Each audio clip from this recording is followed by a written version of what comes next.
Selamat malam Romo, Bapak Ibu semua, suster yang sudah join.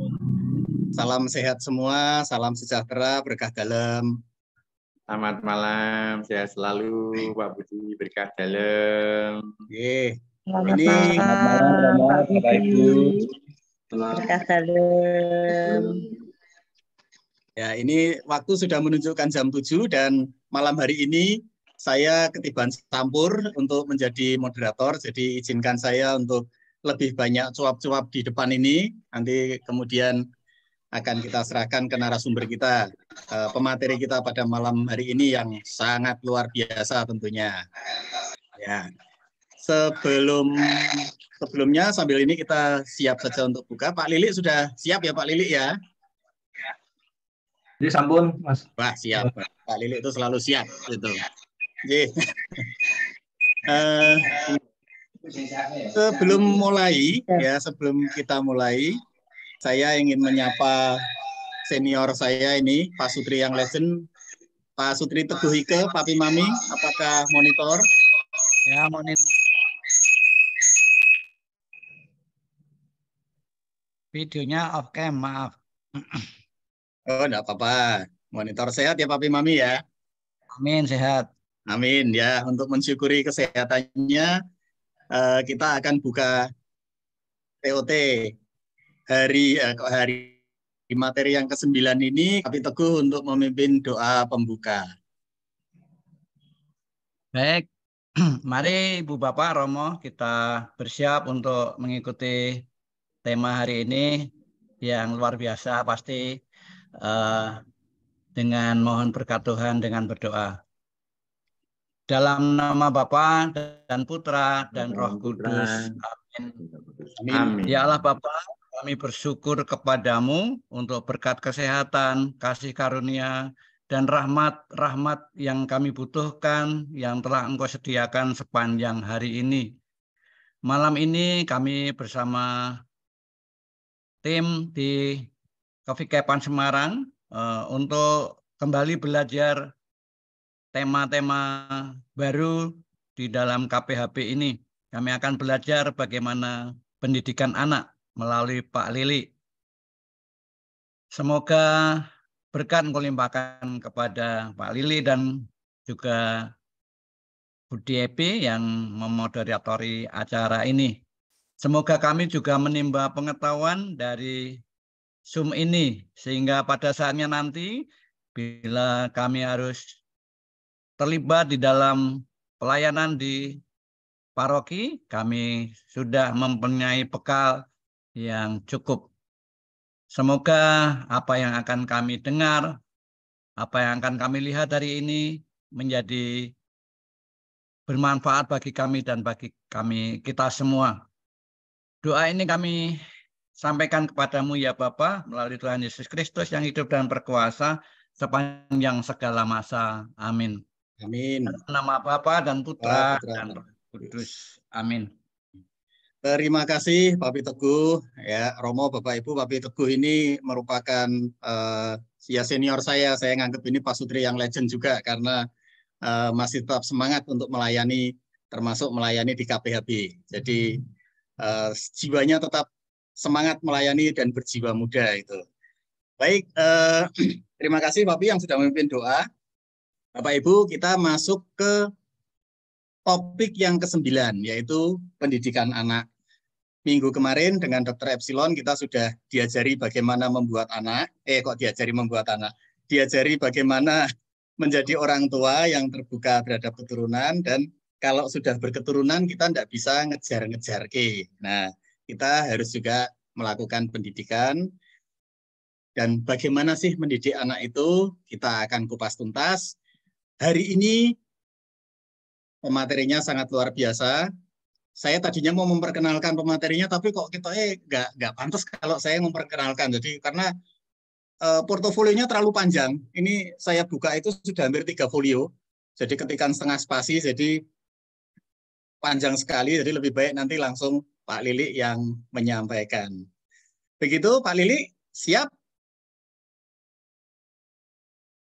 Baik, Mas Budi, terima kasih. Ya, saya serahkan layar dan segalanya kepada Pak Lili. Kita sambut Pak Lili yang akan memberikan materi pada malam hari ini. Monggo Pak Lili. Baik, terima kasih Romo, Ibu Bapak yang terkasih. Shalom semuanya, berkah dalam, selamat malam. Bagaimana kabarnya? Baik ya, suka kita. Baik, Saya bisa luar biasa. Amin, luar biasa. Baik, Mas Budi ini memang renyah sekali ya. Catatan dari saya cuma tadi yang betul, pembuat anak. Dan kita sama-sama pembuat anak ya tentunya, kecuali para Romo. Kita semua sama-sama ya, kalau sudah buat anak, nah materinya pada malam hari ini kita sama-sama tanggung jawab untuk mendidik dan merawat anak. Dan Ibu Bapak yang terkasih, pada malam hari ini kita bersama-sama ya, karena ini buat saya juga baru, bersama-sama kita akan membahas topik mengenai pendidikan anak. Nah, saya share screen dulu.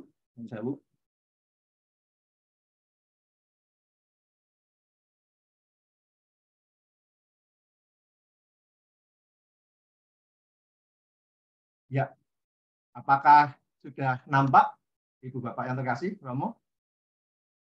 Ampun ya. Baik. Sudah nampak. Ampun Pak Lili.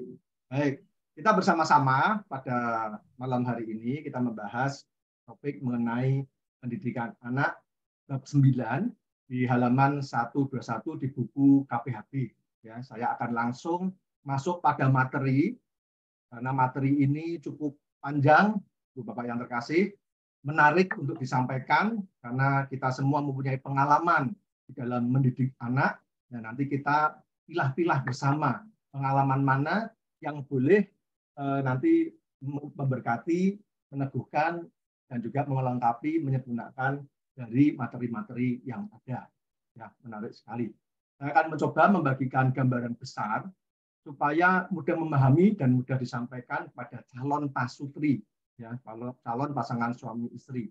Nah, beberapa hal yang menjadi muatan dan tujuan dari materi ini adalah yang pertama, materi ini bertujuan supaya pasangan suami istri menyadari bahwa mendidik anak itu dibutuhkan kesepakatan bersama antara pasangan suami dan istri. Ya. Dibutuhkan kesepakatan bersama.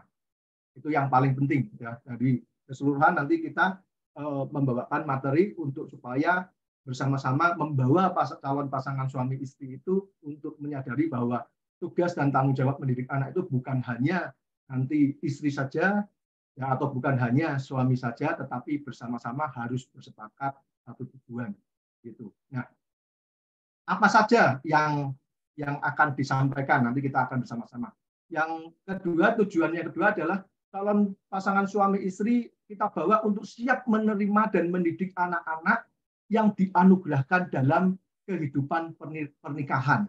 Ya, supaya menyadari bahwa ini adalah satu buah anugerah, bukan beban. Nah, supaya apa yang disampaikan kemarin oleh Dr. Epsilon bahwa dan juga Romo Aris itu bahwa banyak sekarang kondisi pasangan suami istri yang child free ya. Nah, ini kesempatan kita bercerita mengenai dinamika mendidik anak yang sangat unik, indah, dan menyenangkan.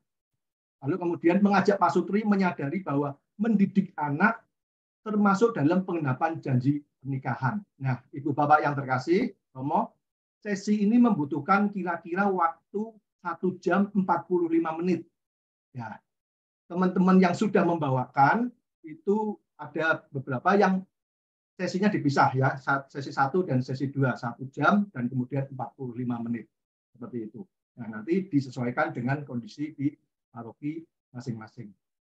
Nah, kita masuk di dalam pendidikan anak. Nah, mengapa materi pendidikan anak menjadi penting bagi calon pasutri?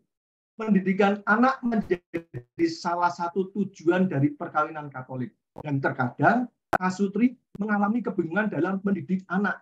Ya, apalagi kalau seandainya kata mungkin calon pasangan suami istri mungkin besar oleh mungkin orang tua tunggal atau dia yatim piatu dia tidak mempunyai figur untuk sebagai orang tua mendidik anak-anak, atau mungkin orang tua yang ada tidak membekali bagaimana mendidik anak-anak. Nah, ini menjadi kewajiban gereja, menjadi kewajiban kita memberikan katekese kepada calon pasangan suami istri bagaimana membina keluarga, perkawinan Katolik, mendidik anak-anak secara Katolik.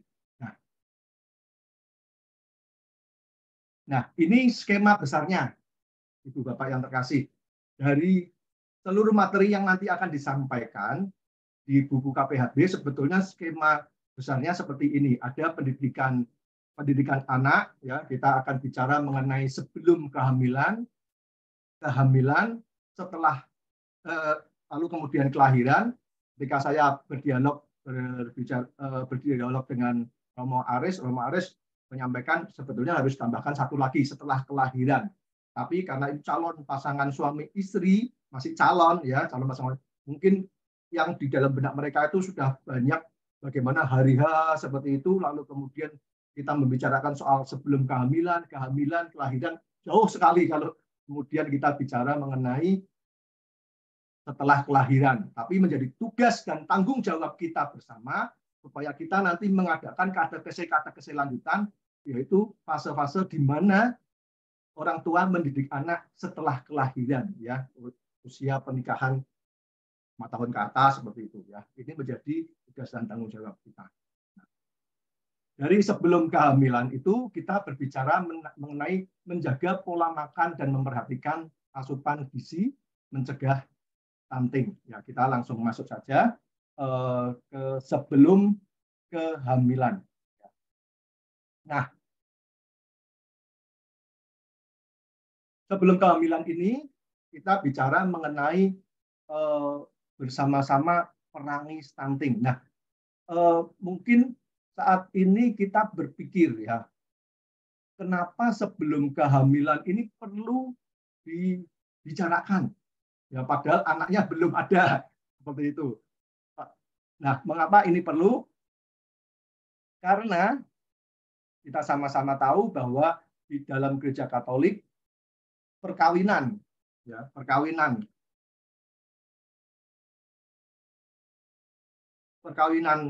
dalam Gereja Katolik itu mengacu kepada di dalam kitab Kejadian bahwa pasangan suami istri, pria dan wanita itu ikut ambil bagian, berperan, ya, Allah menjadikan pria dan wanita berperan serta terhadap penciptaan. Nah, ketika pria dan wanita itu kemudian berperan dalam penciptaan, tentu juga harus mempersiapkan diri terhadap rencana-rencana penyelenggaraan ilahi dalam penciptaan itu. Nah, maka calon pasangan suami istri kita bawa bersama-sama untuk dia siap untuk berkeluarga, siap menyiapkan generasi terbaik bagi gereja dan bagi bangsa. Ya, untuk supaya siap.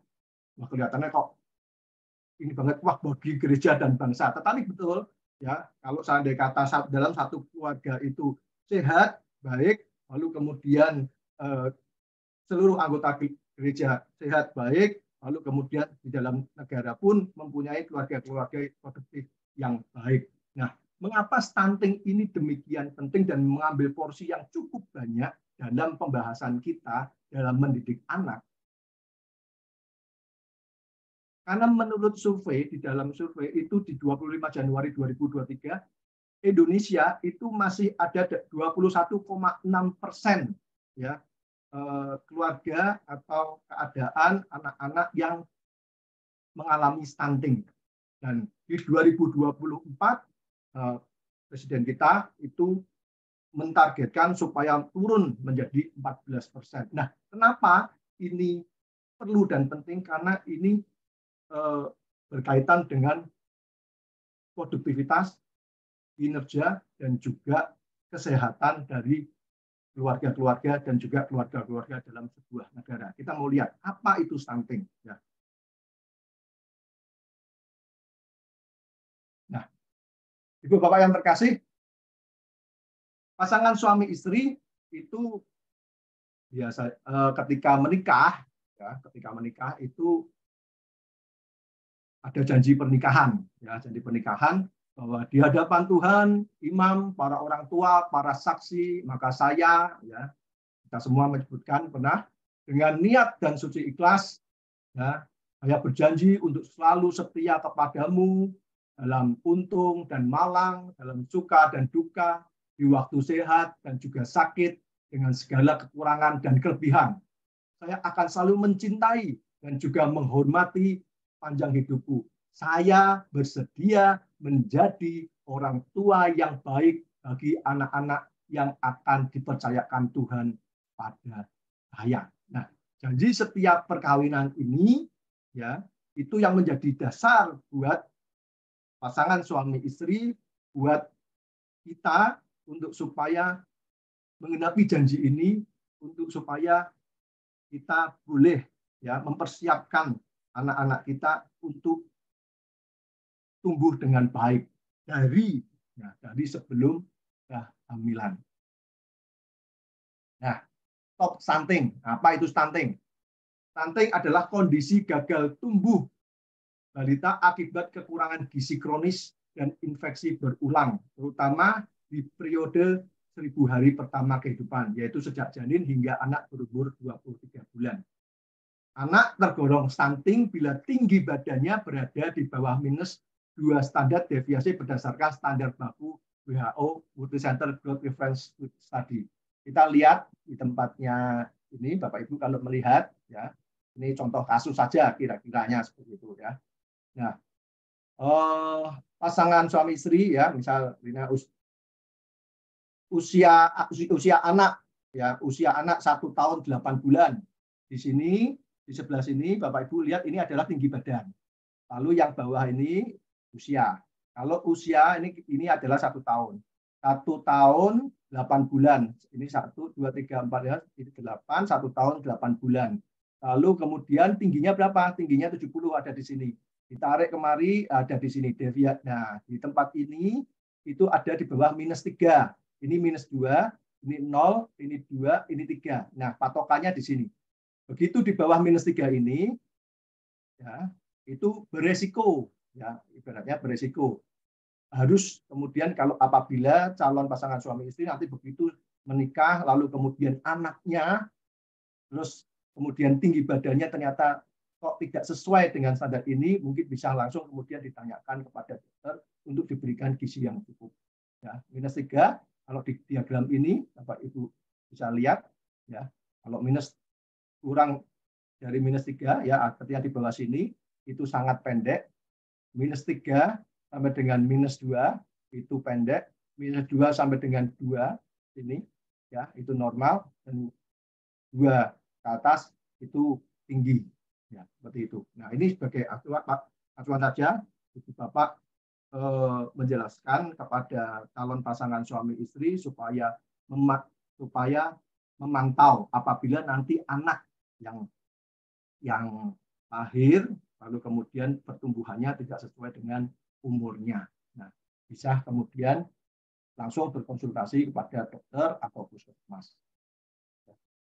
Nah, bagaimana cara melihat stunting? Ya. Apabila tinggi badan berdasarkan usia pada usia awalnya normal, tapi semakin lama semakin menurun. Oh, awalnya normal, tapi lama-lama menurun hingga di bawah garis -2 seperti tadi itu. Nah, berarti mempunyai resiko stunting disebabkan karena kurang gizi. Nah, lalu kemudian satu lagi, apabila sejak awal tinggi badan berdasarkan usia berada di garis -2, bisa dikatakan bahwa stunting dalam kasus ini disebabkan oleh mungkin kelainan hormonal atau genetik. Tapi pada intinya, Ibu Bapak yang terkasih, stunting itu adalah kekurangan gizi. Maka ketika Indonesia itu ada 21,6% dan pemerintah mencanangkan target menjadi 14%, itu bukan hanya sekedar mengenai tinggi badan, bukan hanya sekedar itu, tetapi mengenai kesehatan mental, mengenai kepribadian, mengenai kesehatan jiwa. Nah, ini menjadi concern dari gereja juga. Apabila umat kita itu sehat, maka tentu dapat menerima pembinaan iman dengan baik, ya, kalau sehat seperti itu. Karena ini berkaitan bukan hanya tinggi badan, tapi berkaitan dengan kesehatan mental. Nah, kita melihat selain selain dari tubuh dan perawakan yang pendek dari anak usianya, ada ciri-ciri yang lain tentunya ya. Nah, cirinya apa?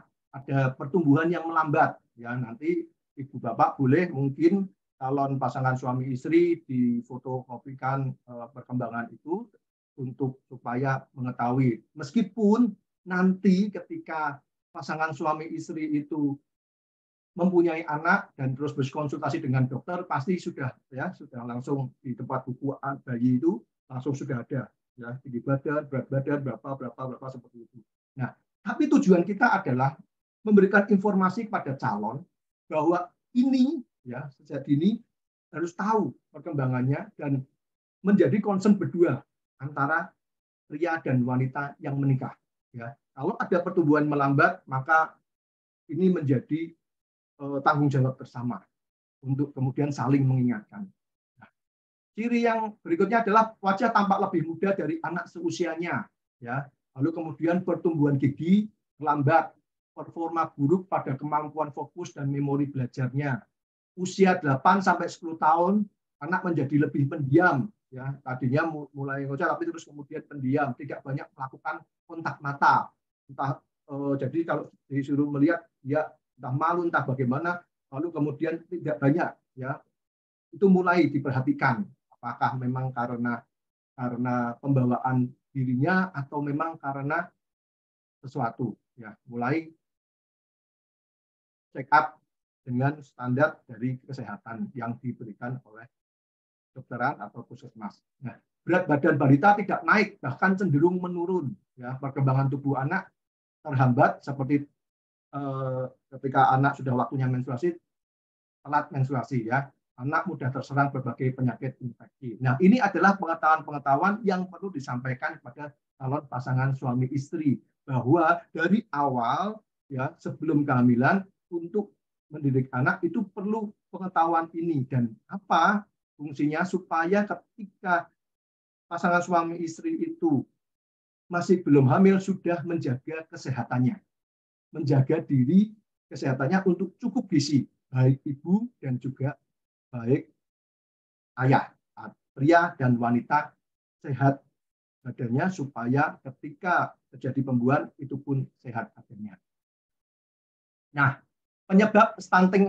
penyebabnya apa stunting pada anak itu? Ya, ada beberapa situasi yang disajikan, yaitu situasi dari sang ibu, ya, ibu dan juga bayi yang ada di dalam kandungan, ya, seperti itu. Atau nanti ketika bayi lahir, lalu kemudian bagaimana prosesnya? Ya mungkin di dalam kandungan tercukupi, tapi ketika lahir kemudian ternyata gizinya tidak tercukupi. Beberapa kondisi seperti ini. Kondisi kesehatan dan gizi ibu sebelum dan saat kehamilan serta persalinan, ya kondisi kalau sebelum menikah, sebelum hamil itu ternyata ibunya sudah kurang gizi, lalu ketika hamil harus menutrisi kepada anak yang dalam kandungan juga ternyata tidak tercukupi, nah itu berisiko ya, meskipun tidak selalu di dalam beberapa jurnal saya lihat memang tidak selalu, tetapi lebih mostly ya banyak risikonya. Maka perlu untuk kondisi ibu itu dengan gizi yang cukup. Postur ibu, tubuh ibu pendek, jarak kehamilan yang terlalu dekat, ibu yang masih remaja, serta asupan nutrisi yang kurang pada saat kehamilan. Ya kondisi-kondisi ini bukan kondisi-kondisi yang dipandang ideal, ya mempunyai resiko seperti itu. Artinya kondisi-kondisi ini perlu diperhatikan supaya dijaga ya baik ya, supaya jarak kehamilan supaya tidak terlalu dekat ya, kemudian usia menikahnya cukup, asupan nutrisi yang cukup pula. Nah, lalu kemudian untuk bayi dan balita ya diperhatikan untuk nutrisi yang diperoleh sejak lahir ya, kemudian terlaksananya menyusui ya, inisiasi menyusui dini. Terus kemudian gagalnya pemberian air susu ibu ya paling tidak 6 bulan itu bagus ya seperti itu. Proses penyapihan dini ya, kemudian pemberian makanan mendampingi ASI dengan memperhatikan kuantitas, kualitas dan keamanan pangan yang diberikan. Nah, pada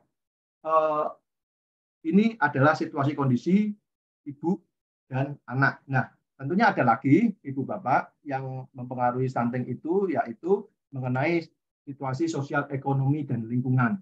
Kondisi sosial ekonomi ya itu sangat mempengaruhi ya asupan gizi pelayanan kesehatan ibu hamil dan balita. Ini pasti menjadi pertanyaan, Pak, kalau harus nutrisinya cukup ya seperti itu, tapi kalau ekonominya kurang bagaimana ya seperti itu. Nah, maka pemerintah menggiatkan beberapa macam tool untuk supaya keluarga-keluarga bisa tercukupi ya, entah melalui jaminan kesehatan, BPJS dan lain-lain. Dan ini juga menjadi concern gereja juga, yaitu ketika ada bakti sosial lalu mengadakan yang namanya pengobatan gratis dan kemudian check up seperti itu. Setidaknya ya setiap tahun pun selalu ada. Nah, tentunya tapi untuk keluarga-keluarga pasangan muda calon untuk memahami bahwa nanti setelah begitu menikah dan kemudian setelah itu mempunyai anak, lalu langsung concern terhadap tanggung jawab pemenuhan kebutuhan baik ekonomi dan juga lingkungan. Lalu sanitasi tempat tinggal, ya, sanitasi dan keamanan pangan dapat meningkatkan risiko terjadinya penyakit infeksi. Artinya tempat sanitasinya diharapkan bisa ideal, ya setidaknya seperti itu. Nah, sekarang banyak gereja-gereja kita semua itu mengadakan yang namanya bedah rumah, ya seperti itu. Teman-teman melayani untuk supaya keluarga-keluarga ya itu mempunyai kehidupan dan tempat tinggal yang layak. Seperti itu. Nah, sebetulnya kenapa sih ya stunting ini demikian mengambil porsi di dalam katekese kita? Karena ada dampak stunting itu. Dampaknya apa? Dampak jangka pendek, gangguan pada pertumbuhan fisiknya. Ya, kalau cuma fisik nggak masalah, tapi ternyata kalau berkaitan dengan yang lain-lain sampai bisa jangka panjang ya seperti itu. Ada gangguan metabolisme, peningkatan kejadian kesakitan dan kematian, perkembangan kognitif, motorik dan verbal pada anak tidak optimal. Artinya berarti nanti daya tangkapnya juga tidak optimal. Kalau daya tangkapnya tidak optimal ya tentu kemudian produktivitasnya juga pasti juga menurun ya. Dan pastinya kalau kemudian sakit-sakitan lalu akan adanya biaya kesehatan yang meningkat. Nah, secara jangka panjang ya stunting mempunyai dampak postur tubuh yang tidak optimal pada saat dewasa, lebih pendek bandingan pada umumnya, itu membuat terus kemudian orang mungkin menarik diri ya, kurang percaya diri, dan kemudian kalau kurang percaya diri lalu kurang maksimal dalam hidupnya. Ini sayang sekali ya. Lalu kemudian menurunkan kemampuan perkembangan kognitif otak anak. Ya. Secara jangka panjang, kekebalan tubuh melemah sehingga mudah sakit. Nah, biaya semakin banyak. Resiko tinggi munculnya penyakit metabolik seperti kegemukan, obesitas, penyakit jantung, penyakit pembuluh darah, kapasitas belajar dan performa yang kurang optimal. Ya. Baik pada masa sekolah, nanti kemudian bertumbuh pada waktu kerja, dan lain-lain. Bahkan ketika sudah dewasa, anak dengan tubuh pendek memiliki tingkat produktivitas yang rendah dan susah bersaing di dalam dunia kerja. Nah, padahal secara kita sebagai gereja rumah tangga, kita pun bersama-sama di dalam persatuan umat beriman, dalam gereja, dan juga di dalam masyarakat, kita itu bersaing di dalam produktivitas. Kalau seandainya kata produktivitas bagus, perekonomian umat bagus, lalu kemudian katekese pewartaannya bagus, pelayanan pun bagus, maka kita juga bermanfaat bagi gereja dan juga bagi negara dan bangsa. Nah, lalu kita sudah tahu apa dampaknya tentunya kita perlu untuk mencegah pencegahan stunting pada ibu hamil. Ya. Mencegahnya bagaimana? Nah, tentunya dengan pemantauan kesehatan secara optimal beserta penanganannya ya pada 1000 hari pertama kehidupan bayi. Lalu kemudian pemeriksaan kehamilan ya, atau antenatal care secara rutin dan berkala, melakukan proses persalinan di fasilitas kesehatan terdekat seperti dokter, bidan maupun puskesmas, memberikan makanan tinggi kalori, protein serta mikronutrien untuk bayi, melakukan deteksi penyakit menular dan tidak menular sejak dini, ya nanti bisa ditanyakan ketika sebelum menikah biasanya kita akan cek di tempat dokter ya seperti itu supaya sepengetahuan saya kalau ada nanti bisa kalau ada dokter di sini bisa menambahkan bahwa penyakit menular itu bisa mempengaruhi dari ketika atau penyakit bahkan bukan menular ya, penyakit di tempat kelamin itu bisa mempengaruhi atau bisa menjadikan kebutaan kalau seandainya kata mengenai dari indera dari bayi. Nah, seperti itu. Maka ini harus pengetahuan-pengetahuan ini harus disampaikan kepada calon pasangan suami istri supaya sejak dini mereka sudah prepare untuk supaya rajin cek untuk mempersiapkan anak yang nanti dianugerahkan di dalam kehidupan pernikahan mereka. Ya. Lalu kemudian pencegahannya dengan memberantas kemungkinan anak terserang cacingan, ya, melakukan pemberian ASI eksklusif selama 6 bulan penuh. Terus kemudian pastinya Anda berdiskusi dengan dokter kandungan untuk melakukan pencegahan stunting yang sudah disarankan di atas. Nah, Ibu Bapak, Romo yang terkasih, di dalam usia tahap anak balita dan anak usia sekolah, ya, yang tadi kalau tadi itu pada tahap ibu hamil, lalu kemudian tahap anak balita dan anak usia sekolah. Di tahap anak balita rutin memantau pertumbuhan perkembangan bayi ya balita. Kemudian memberikan makanan tambahan untuk balita mulai usia 6 bulan dan melanjutkan pemberian ASI hingga 2 tahun. Melakukan stimulasi dini perkembangan anak, memberikan pelayanan dan perawatan kesehatan yang optimal untuk anak, dan kemudian berdiskusi. Ya, selalu pokoknya ini berdiskusi kepada profesionalnya yang berdiskusi pada seseorang yang mempunyai pengetahuan dan informasi yang dapat dipertanggungjawabkan, yaitu dokter dinas kesehatan. Ya. Lalu kemudian di tahap anak usia sekolah, memberikan asupan gizi sesuai kebutuhan harian anak, mengajarkan anak pengetahuan terkait gizi dan kesehatan, dan lakukan secara perlahan dengan bahasa yang mudah dimengerti oleh anak-anak. Nah, tentunya ada anak balita, ada anak usia sekolah, ya tentu saja kita juga mau melihat bagaimana di tahap remaja dan dewasa muda. Nah, ini informasi-informasi ini perlu disampaikan pada calon pasangan suami istri, ya supaya itu ada dampak panjang pada dasarnya seperti itu ya. Ada berbagai macam cara untuk juga mencegah bagaimana di dalam tahap-tahap itu kita berupaya ya mengupayakan kebaikan untuk masa depan yang penuh harapan ya seperti itu. Nah, di usia remaja membiasakan anak untuk melakukan perilaku hidup bersih dan sehat ya, pola gizi seimbang. Sekarang sudah biasa kita memakai hand sanitizer ya seperti itu. Nah, itu mengurangi virus, kuman-kuman seperti itu. Mengajarkan anak mengenai kesehatan reproduksi, dan Anda bisa melakukannya pada anak yang sudah masuk usia remaja, yaitu kira-kira 14 sampai dengan 17 tahun. Ya, lalu kemudian dewasa muda, ya sudah cukup bisa memahami seputar keluarga berencana, melakukan deteksi dini terkait penyakit menular dan tidak menular, senantiasa menerapkan perilaku hidup bersih, sehat, ya pola gizi yang seimbang.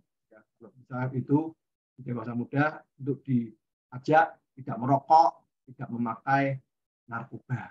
Nah, Ibu Bapak yang terkasih, stunting ini cukup banyak kalau Ibu Bapak itu melihat di tempatnya buku KPHB, ya, karena ini sangat penting untuk disampaikan kepada calon pasutri, yang itu adalah fase di mana ketika mereka menikah, lalu kemudian mereka akan menghadapinya, ya, kehamilan. Nah, kehamilan itu mereka setidaknya setidak mungkin informasi ini boleh teringat dan kemudian mereka boleh bisa mereview kembali. Apalagi kalau seandainya kata kita di dalam komisi keluarga ini saat ini dan media saat ini, kemudian YouTube, Instagram dan lain-lain, itu informasi-informasi bisa mudah diakses.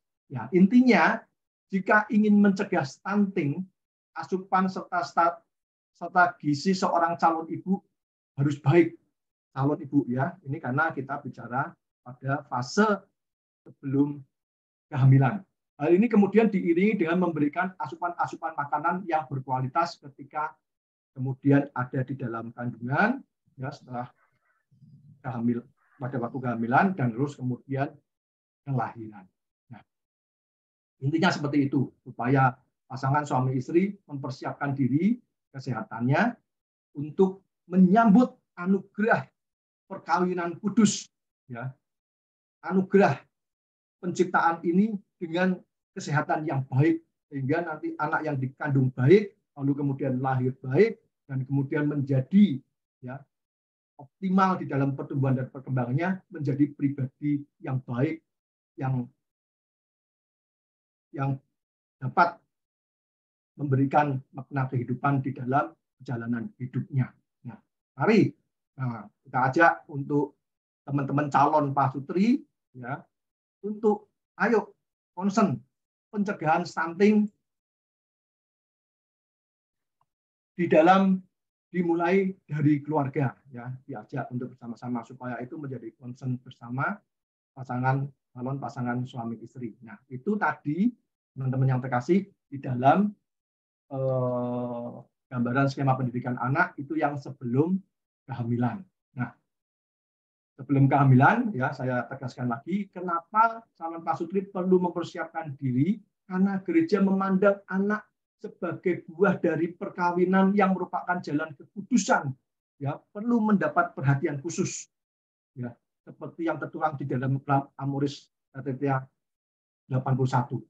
Allah menjadikan pria dan wanita berperan dalam karya ciptaannya. Ya, ini sangat penting sekali. Ya, hampir sebagian dari buku itu isinya adalah stunting. Maka ini jadi highlight gereja untuk supaya calon pasutri mempersiapkannya. Nah, lalu kemudian kita akan bicara mengenai fase kehamilan, pendidikan anak di dalam usia fase kehamilan ini, ya. Ya, mempersiapkan pendidikan anak pada sejak masa kandungan, pada kehamilan, ya. Beberapa metode ditawarkan untuk memberikan manfaat yang akan mempengaruhi dari kepribadian anak ketika anak itu bertumbuh dan berkembang. Ya, ini sangat menarik kita belajar. Kita review kembali kalau ibu bapak saat ini yang anak-anaknya sudah besar, ya, atau masih kecil, sama-sama ini akan menjadi dinamika kita refleksi supaya nanti ketika disampaikan kepada calon pasangan suami istri di paroki masing-masing itu akan mempunyai contoh-contoh yang menarik, ya. Ini sangat menyenangkan.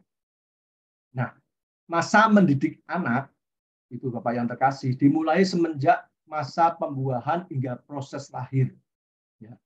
Dari masa pembuahan hingga proses lahir. Nah, proses mendidik anak, ya, tadi dibagi proses mendidik anak secara tidak langsung. Kita bicara mengenai proses mendidik anak secara tidak langsung. Secara tidak langsung, yang pertama ketika istri, ya, hamil, ya, orang tua atau sering-sering ayahnya mendoakan anak agar sehat hingga masa persalinan, ya. Perlu nanti ketika berdinamika di tempatnya KPP pun nanti calon perlu untuk mungkin diajak praktek berdoa, ya, saling mendoakan. Silakan, ya, ketika sudah hamil,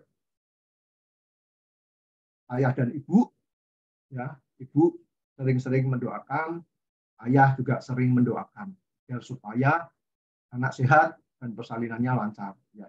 Orang tua menjaga kehamilan dengan makan makanan yang mengandung nutrisi yang baik serta sehat, ya. Kecuali dengan doa kita pun berupaya untuk supaya asupan gizi pun nutrisi itu tercukupi ideal, ya. Dan kemudian pasangan suami istri tentunya, ya, mendekatkan diri kepada Tuhan supaya karya penciptaan yang ada, ya, supaya ini pasangan suami istri menyadari benar bahwa apa yang terjadi saat ini ketika istri mengandung ini adalah mereka berdua itu sadar bahwa ini saat ini sedang diajak oleh Allah untuk berperan di dalam karya penciptaan itu, ya. Maka perlu untuk mendekatkan diri kepada Tuhan, kepada Allah yang mempunyai invisible hand untuk menjangkau di dalam kedalaman lahir, ya, memberikan kebaikan pada anak yang ada di dalam kandungan. Nah, proses mendidik anak secara tidak langsung itu juga bisa ya dilakukan. Ini ibu bapak pasti pernah ya. Mungkin kalau ada pengalaman-pengalaman yang lain juga bisa ditambah-tambahkan. Bapak yang lebih senior yang sudah pernah mempunyai beberapa anak berdinamika dan mengetahui prosesnya bagaimana ya. Menurut survei banyak ahli mengatakan bahwa memperdengarkan musik ya, musik rohani maupun klasik ya dipercaya dapat membantu untuk mengasah otak anak ya. Ketika kandungan berumur 4 bulan itu anak sudah bisa mulai mendengar suara-suara, maka perlu juga diperdengarkan bacaan-bacaan kitab suci. Sebagai orang tua Katolik ya, tentunya terus kemudian kita ingin anak-anak kita itu sudah ya berelasi ya, dari kandungan itu mulai dididik ya, bacaan-bacaan kitab suci, lalu kemudian mungkin kalau ada yang memang ternyata pemazmur, dibacakan mazmur ya, dan kemudian renungannya. Ini akan sangat membantu ya pertumbuhan akal anak di dalam kandungan. Nah, lalu proses mendidik di dalam kehamilan itu juga bisa dibantu dengan menstabilkan emosi ya. Keadaan emosi seorang ibu selama masa prenatal menjadi sangat penting karena memberikan pengaruh besar terhadap perkembangan janin. Ya, kalau ibu yang terlalu cemas, ya, sering mengalami kecemasan atau depresi, ya mungkin ketika mengandung itu masih bekerja, lalu kemudian ada permasalahan, lalu kemudian mungkin di rumah ada permasalahan, mungkin ada emosi yang naik turun seperti itu ya, itu dapat mengganggu aliran darah ke kandungan, sehingga bisa menghambat pernafasan janin.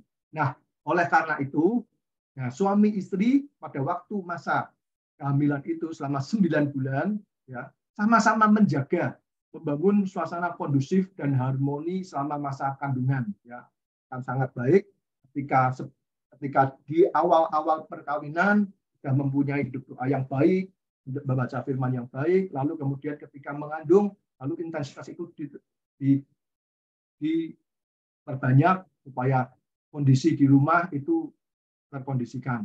Dan pasti kita tahu ya, ketika hamil itu kan hormonal ada yang bawaannya itu bisa emosi terus begitu, ada yang bawaannya itu nggak mau didekati oleh suaminya begitu, ada yang begitu, bau suaminya muntah-muntah malah ada seperti itu ya. Nah itu ya, hormonal itu akan banyak. Nah itu disampaikan saja. Kalau saya kata ibu bapak punya pengalaman itu, sampaikan supaya nanti pasangan suami istri ketika menghadapi nggak kaget. Oh ternyata memang ada ya.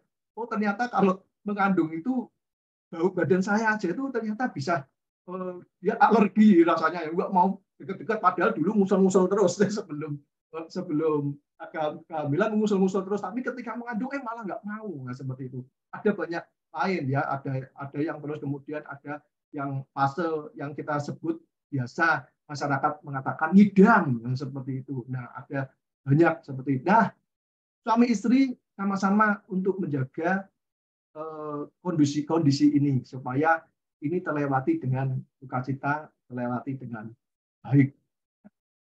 Nah, lalu kemudian ibu bapak yang terkasih, mempersiapkan pendidikan anak sejak masa kandungan itu ya. Berarti juga agar anak itu bukan berarti membuat anak itu pandai, bukan itu tidak, tetapi memberikan stimulus ya.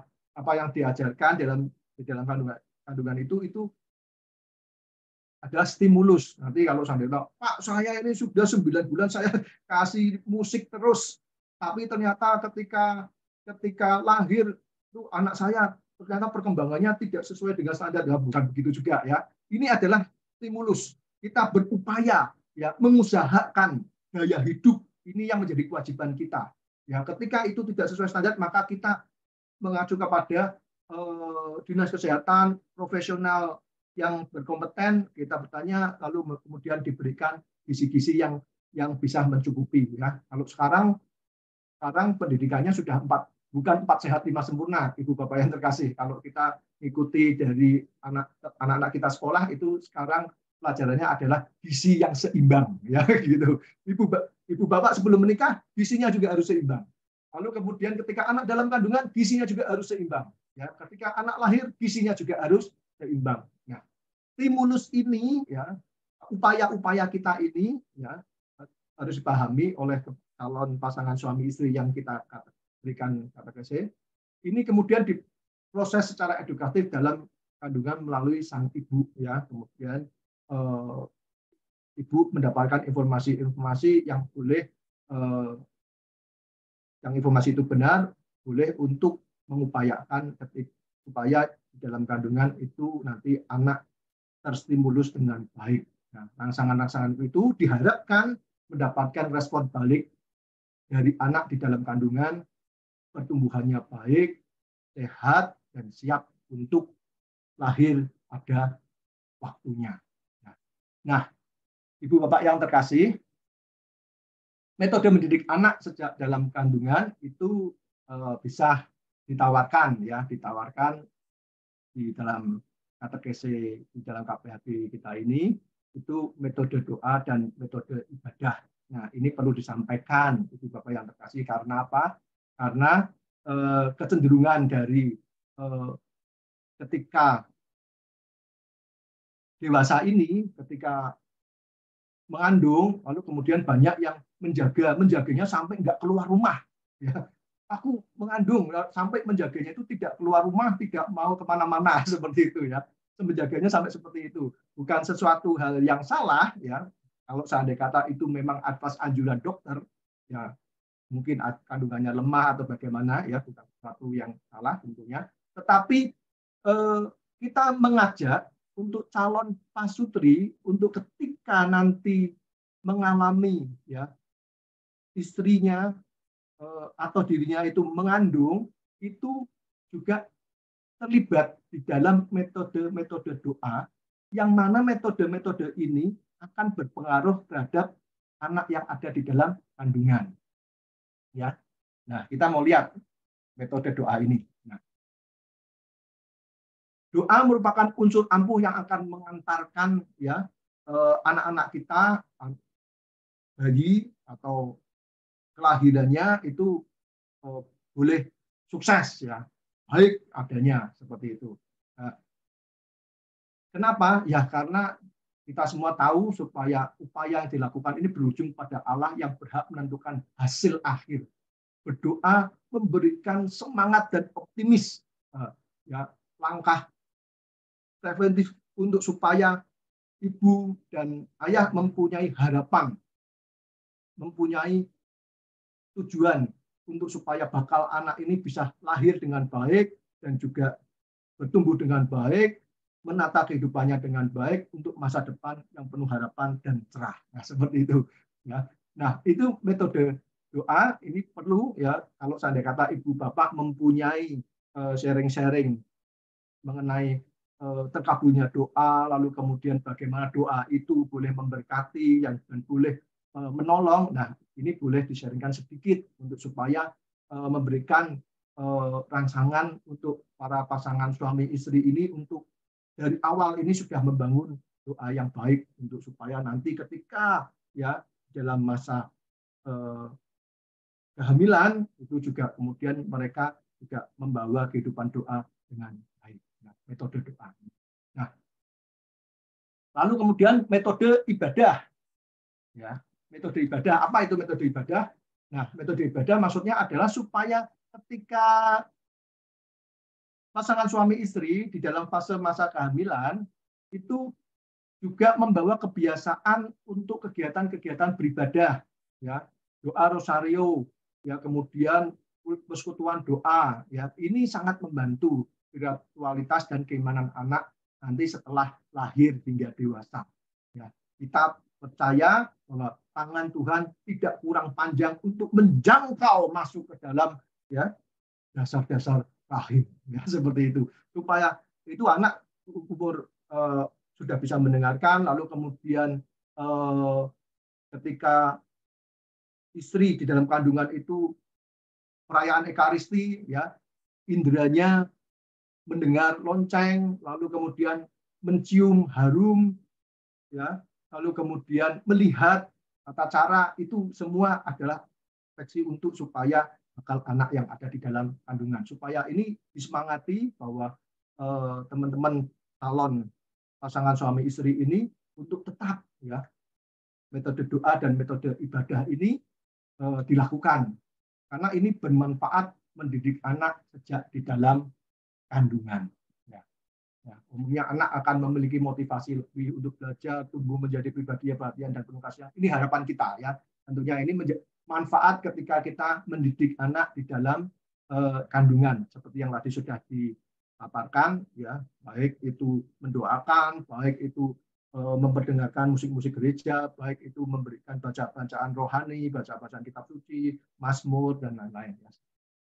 Nah, Ibu Bapak yang terkasih, fase mendidik anak pada masa kehamilan itu ada sampai di tempat ini. Kita akan lanjut ke fase pendidikan anak pada masa kelahiran. Ya. Di fase masa kelahiran kita bisa melihat ini kita akan membicarakan mengenai tahap perkembangan balita, kepribadian sanguitis, tipe-tipe kepribadian, lalu beberapa generasi dan pengasuhannya, dan kemudian mengenai pendidikan iman. Yang ini semua ya dari yang tiga ini, tahap perkembangan, tipe kepribadian, dan generasi, kita belajar mengenai generasi itu akan menunjang pengasuhan secara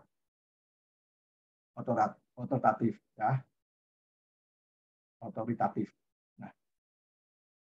Nah, kita mau lihat bagaimana pendidikan anak itu pada masa kelahiran ya, tahap-tahap perkembangan balita itu berbeda ya. Kalau kita mendidik anak ketika balita ya, naturke kalau ibu-ibu sudah bisa bercerita ya Ibu Bapak, ketika anak untuk supaya nggak ngompol ya, sebelum kita anak tidur, lalu kemudian kalau yang laki-laki tetesi pakai air supaya dipancing supaya pipis ya. Nah, nanti kalau sudah pipis nanti kemudian lama-lama dia nggak ngompol lagi ya, seperti itu.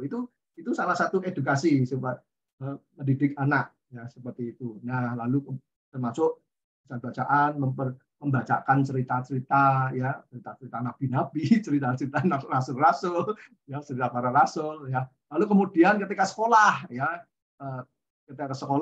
bercerita mengenai ya ada langkah-langkah imannya, lalu kemudian remaja bercerita mengenai pergaulan-pergaulan, lalu kemudian ketika dewasa muda mulai bertanya, mulai masukkan refleksi supaya kemudian kita dapat mendidik untuk dapat mempertimbangkan ya diskresi dan lain-lain. Nah, kita belajar pendidikan anak di zaman sekarang ini ya. Nah, pendidikan anak zaman sekarang. Nah, di dalam liturgi perkawinan, Ibu Bapak yang terkasih, tertulis pertanyaan bagi pasangan ya, pertanyaan. Bersediakah Anda berdua menjadi orang tua yang baik bagi anak-anak yang akan dipercayakan Tuhan pada Anda berdua dan mendidik mereka menjadi yang setia? Ya, bersedia. Ya, seperti itu ya. Nah, ya supaya kata-kata ya bersedia ini ya, ketika pasangan tidak melakukan perkawinan ya, pasangan sudah harus mempersiapkan diri untuk menjadi orang tua bagi anak-anak yang dipercayakan Tuhan kelak dalam keluarga baru mereka ya, karena mereka sudah ya bersedia ya, supaya kata bersedia ini bukan hanya sekedar simbolis tetapi benar-benar bisa dimaknai oleh calon pasangan suami istri ketika pertanyaan itu disampaikan ya. Pasangan suami istri menjadi siap menjadi orang tua di sini itu artinya pasangan tidak lagi berpikir tentang dirinya sendiri, tentang mendapatkan istri yang cantik atau mendapatkan suami idaman, bukan hanya sekedar itu ya, tetapi siap untuk memikirkan anak, siap untuk menjadi orang tua. Karena kebanyakan ketika suami calon itu menikah, mereka berpikir untuk kehidupannya ya, seperti itu. Setelah menikah menjadi pasangan suami istri, biasanya kadangkala tidak siap untuk menjadi suami atau istri, mikirnya masih single terus. Lalu kemudian ketika sudah punya anak, ternyata belum siap menjadi seorang ayah atau telat mikir gitu ya. tidak siap menjadi seorang ibu. Anak kedua baru siap, misal seperti itu ya. Kadang seperti itu. Nah, kita tidak ingin kejadian itu. Maka perkawinan keluarga-keluarga Katolik dipersiapkan supaya ketika mereka menjadi suami istri, mereka sudah siap bertanggung jawab sebagai suami istri. Dan ketika mereka mempunyai anak, mereka pun siap mentalnya untuk menjadi orang tua. Nah, lalu menjadi orang tua juga memiliki arti memikirkan anak sebelum dikaruniai anak, antara lain dengan cara belajar tentang generasi anak dan cara mendidik anak ya. Sebelum mempunyai anak sudah berpikir ya bagaimana belajar tentang generasi anak dan cara mendidik anak. Apa pentingnya ya generasi anak? Nah, kita mau lihat ini beberapa generasi anak dan cara mendidiknya. Itu tentu saja berbeda ya. Setiap generasi mempunyai gaya pengasuhan yang sangat berbeda. Ya, tentunya kalau dulu Bapak Ibu pernah bilang gini, dulu zamannya Bapak nggak berani kalau seandainya kata bapaknya Bapak sudah ngomong, Bapak nggak berani. Anak-anak nggak ada yang berani nguping ya seperti itu. Kalau anak zaman sekarang nguping lah ya seperti itu. Kalau zaman dulu nguping, anak nggak boleh nguping ya seperti itu ya. Ini setiap generasi memiliki gaya pengasuhan yang tidak sama. Maka kita perlu belajar bagaimana kita mensupport, mendidik anak-anak kita. Nah, ya. Setiap generasi memiliki gaya pengasuhan yang tidak sama ya. Pola asuh harus disesuaikan dengan karakteristiknya. Nah, apa itu karakteristiknya? Ya, Ibu Bapak yang terkasih, menurut Hippocrates dan Galenus itu ada 4 tipe kepribadian. Ini yang paling tidak yang kita pelajari. Tentunya ada berbagai macam ilmu yang bisa menunjang, tapi setidaknya ini menjadi bekal calon pasangan suami istri. Nah, apa itu? Kita lihat, ya sanguin, ya, ya sanguin. Sanguin itu yang paling menonjol dari karakteristik anak yang sanguin itu adalah mengenai apa? Popularitas. Hidupnya fleksibel, energik, ramah, ceria, memotivasi, ya, mencari perhatian, ya, kasih sayang, dukungan, pengakuan, ya, memulai pembicaraan, bersifat optimis, ya. Masalah orang lain itu bisa jadi masalahnya dia, ya. Kalau saya kata anak bila datang ke tempat papanya atau ibunya, wah tadi temanku seakan-akan jadi masalahnya dia, kan kasihan gini-gini ya. Itu mungkin ya dilihat, wah ini tipe anakku mungkin sanguin ya. Dilihat lagi tipe-tipenya. Nah, dilihat supaya apa? Supaya kita bisa memberikan support pada anak-anak supaya kalau mempunyai talentanya boleh terkukung, dan apabila memiliki ciri-ciri yang atau dia itu kalau seandainya kata mencari perhatian, berarti kita perlu memberikan perhatian kan seperti itu ya, dan kasih sayang supaya itu tercukupi ya, kebutuhannya dia menjadi tercukupi. Nah, sanguin. Lalu kemudian koleris. Dari tipe kepribadian koleris ini yang muncul kuat adalah gambarannya adalah pribadi yang kuat, pribadi yang tidak suka air mata, ya, sikapnya tegas, dapat mengatur sebuah tindakan dengan cepat, ya, cenderung mencari kesetiaan, ya, penghargaan dari orang lain atas kemampuannya, ya, dengan mudah menyelesaikan tugas dan mampu untuk tetap fokus terhadap suatu hal, ya. Dia berpotensi menjadi pemimpin. Ya. Itu juga menyebabkan dia nantinya workaholic, ya, mungkin keras kepala, tidak peka terhadap perasaan orang lain, ya bisa seperti itu. Ya. Nah, anak itu bisa kelihatan kalau dia mulai tidak bisa mengungkap, dia punya maksud tapi nggak bisa terungkap, lalu kemudian jengkel sendiri. Ya, hati-hati, jangan langsung dimarahi. Kamu sedikit-sedikit marah, ya mungkin dia tidak tersalurkan. Nah, kalau seandainya kata tidak, kita mulai coba memahami apa yang menjadi kebutuhan anak. Kalau sering marah, ya, anak yang 3 itu 7, itu dulu sering sekali dia kayak tengah tantrum gitu ya, begitu. Lalu kemudian saya bagaimana menghadapi anak yang seperti ini. Oh, ternyata sering dipeluk, ya. Lalu kemudian saya sama istri sering peluk, ayo kita sering peluk, ketika tidur doakan, peluk. tidur doakan, terus seperti itu. Ya, lama-lama kemudian mereda. Nah, kita melihat dinamikanya itu. Nah, lihat apakah tipe kepribadian anak itu ya sanguinis, koleris, ya, atau mungkin juga yang ketiga. Apa yang ketiga? Melankolis. Ya, apakah tipe anak kita melankolis? Ya, tipe kepribadian yang melankolis itu perfeksionis, rapi, terjadwal. Mungkin ya anak kita, Pak, anak kita apa ya? Bisa jadi keduanya dari itu bisa jadi ya. Tidak selalu dominan satu saja, mungkin ada kepaduannya. Ya. Melankolis itu perfeksionis ya, pendiam, pemikir, seperti itu, sistematis, tepat waktu. Ya. Sering kecewa kalau hasilnya tidak sesuai. Ya, dia membutuhkan kepekaan dan dukungan. Ya, meyakinkan diri bahwa ini tepat. Ya.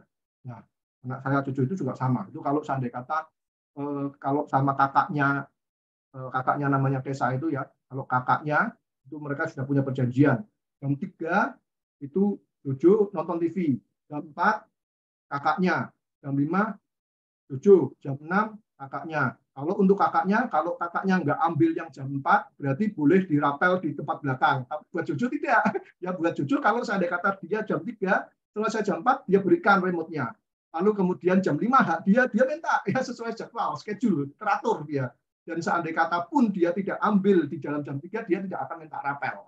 Ya, beda dengan kakaknya yang fleksibel, ya, fleksibel, tidak teratur. Dia maunya kalau udah ambil ini ya boleh dong dirapel. Nah, maka terus ribut. Nah, ketika ada anak keributan gitu, kita sudah tahu oh tipenya beda, tipenya beda. Kita bisa prepare untuk menghadapi tipe-tipe anak dengan kepribadian yang berbeda-beda ini. Nah, lalu apalagi satu lagi yaitu tadi kan sudah kita sanguinis, lalu kemudian melankolis, polaris ya, lalu kemudian satu lagi pragmatis ya, pragmatis. Nah, pragmatis ini tipikal yang muncul yang dominan kuat itu adalah damai ya, hidupnya damai, merasa cukup, sederhana ya, kelihatan lebih lamban tetapi memiliki penguasaan diri ya, tidak menyukai risiko dan tantangan ya, seperti itu. Kalau anak saya cucu itu ya butuh peneguhan, mau dia pengen naik pohon, Pak cucu bisa nggak naik pohon ini? Nah, perlu diteguhkan, bisa ya. Kalau kita bilang nggak bisa terus, nanti lama-lama ketika besar dia takut untuk mengambil risiko. Bisa, ayo sama papa, nah, seperti itu. Nah, itu didukung ya, bisa seperti itu. Ya. Nakal dikit ya kelihatan, kita bilang nakal ya, aktif nggak apa-apa. Orang lain bilang nakal ya, loncat seperti itu, nggak apa-apa.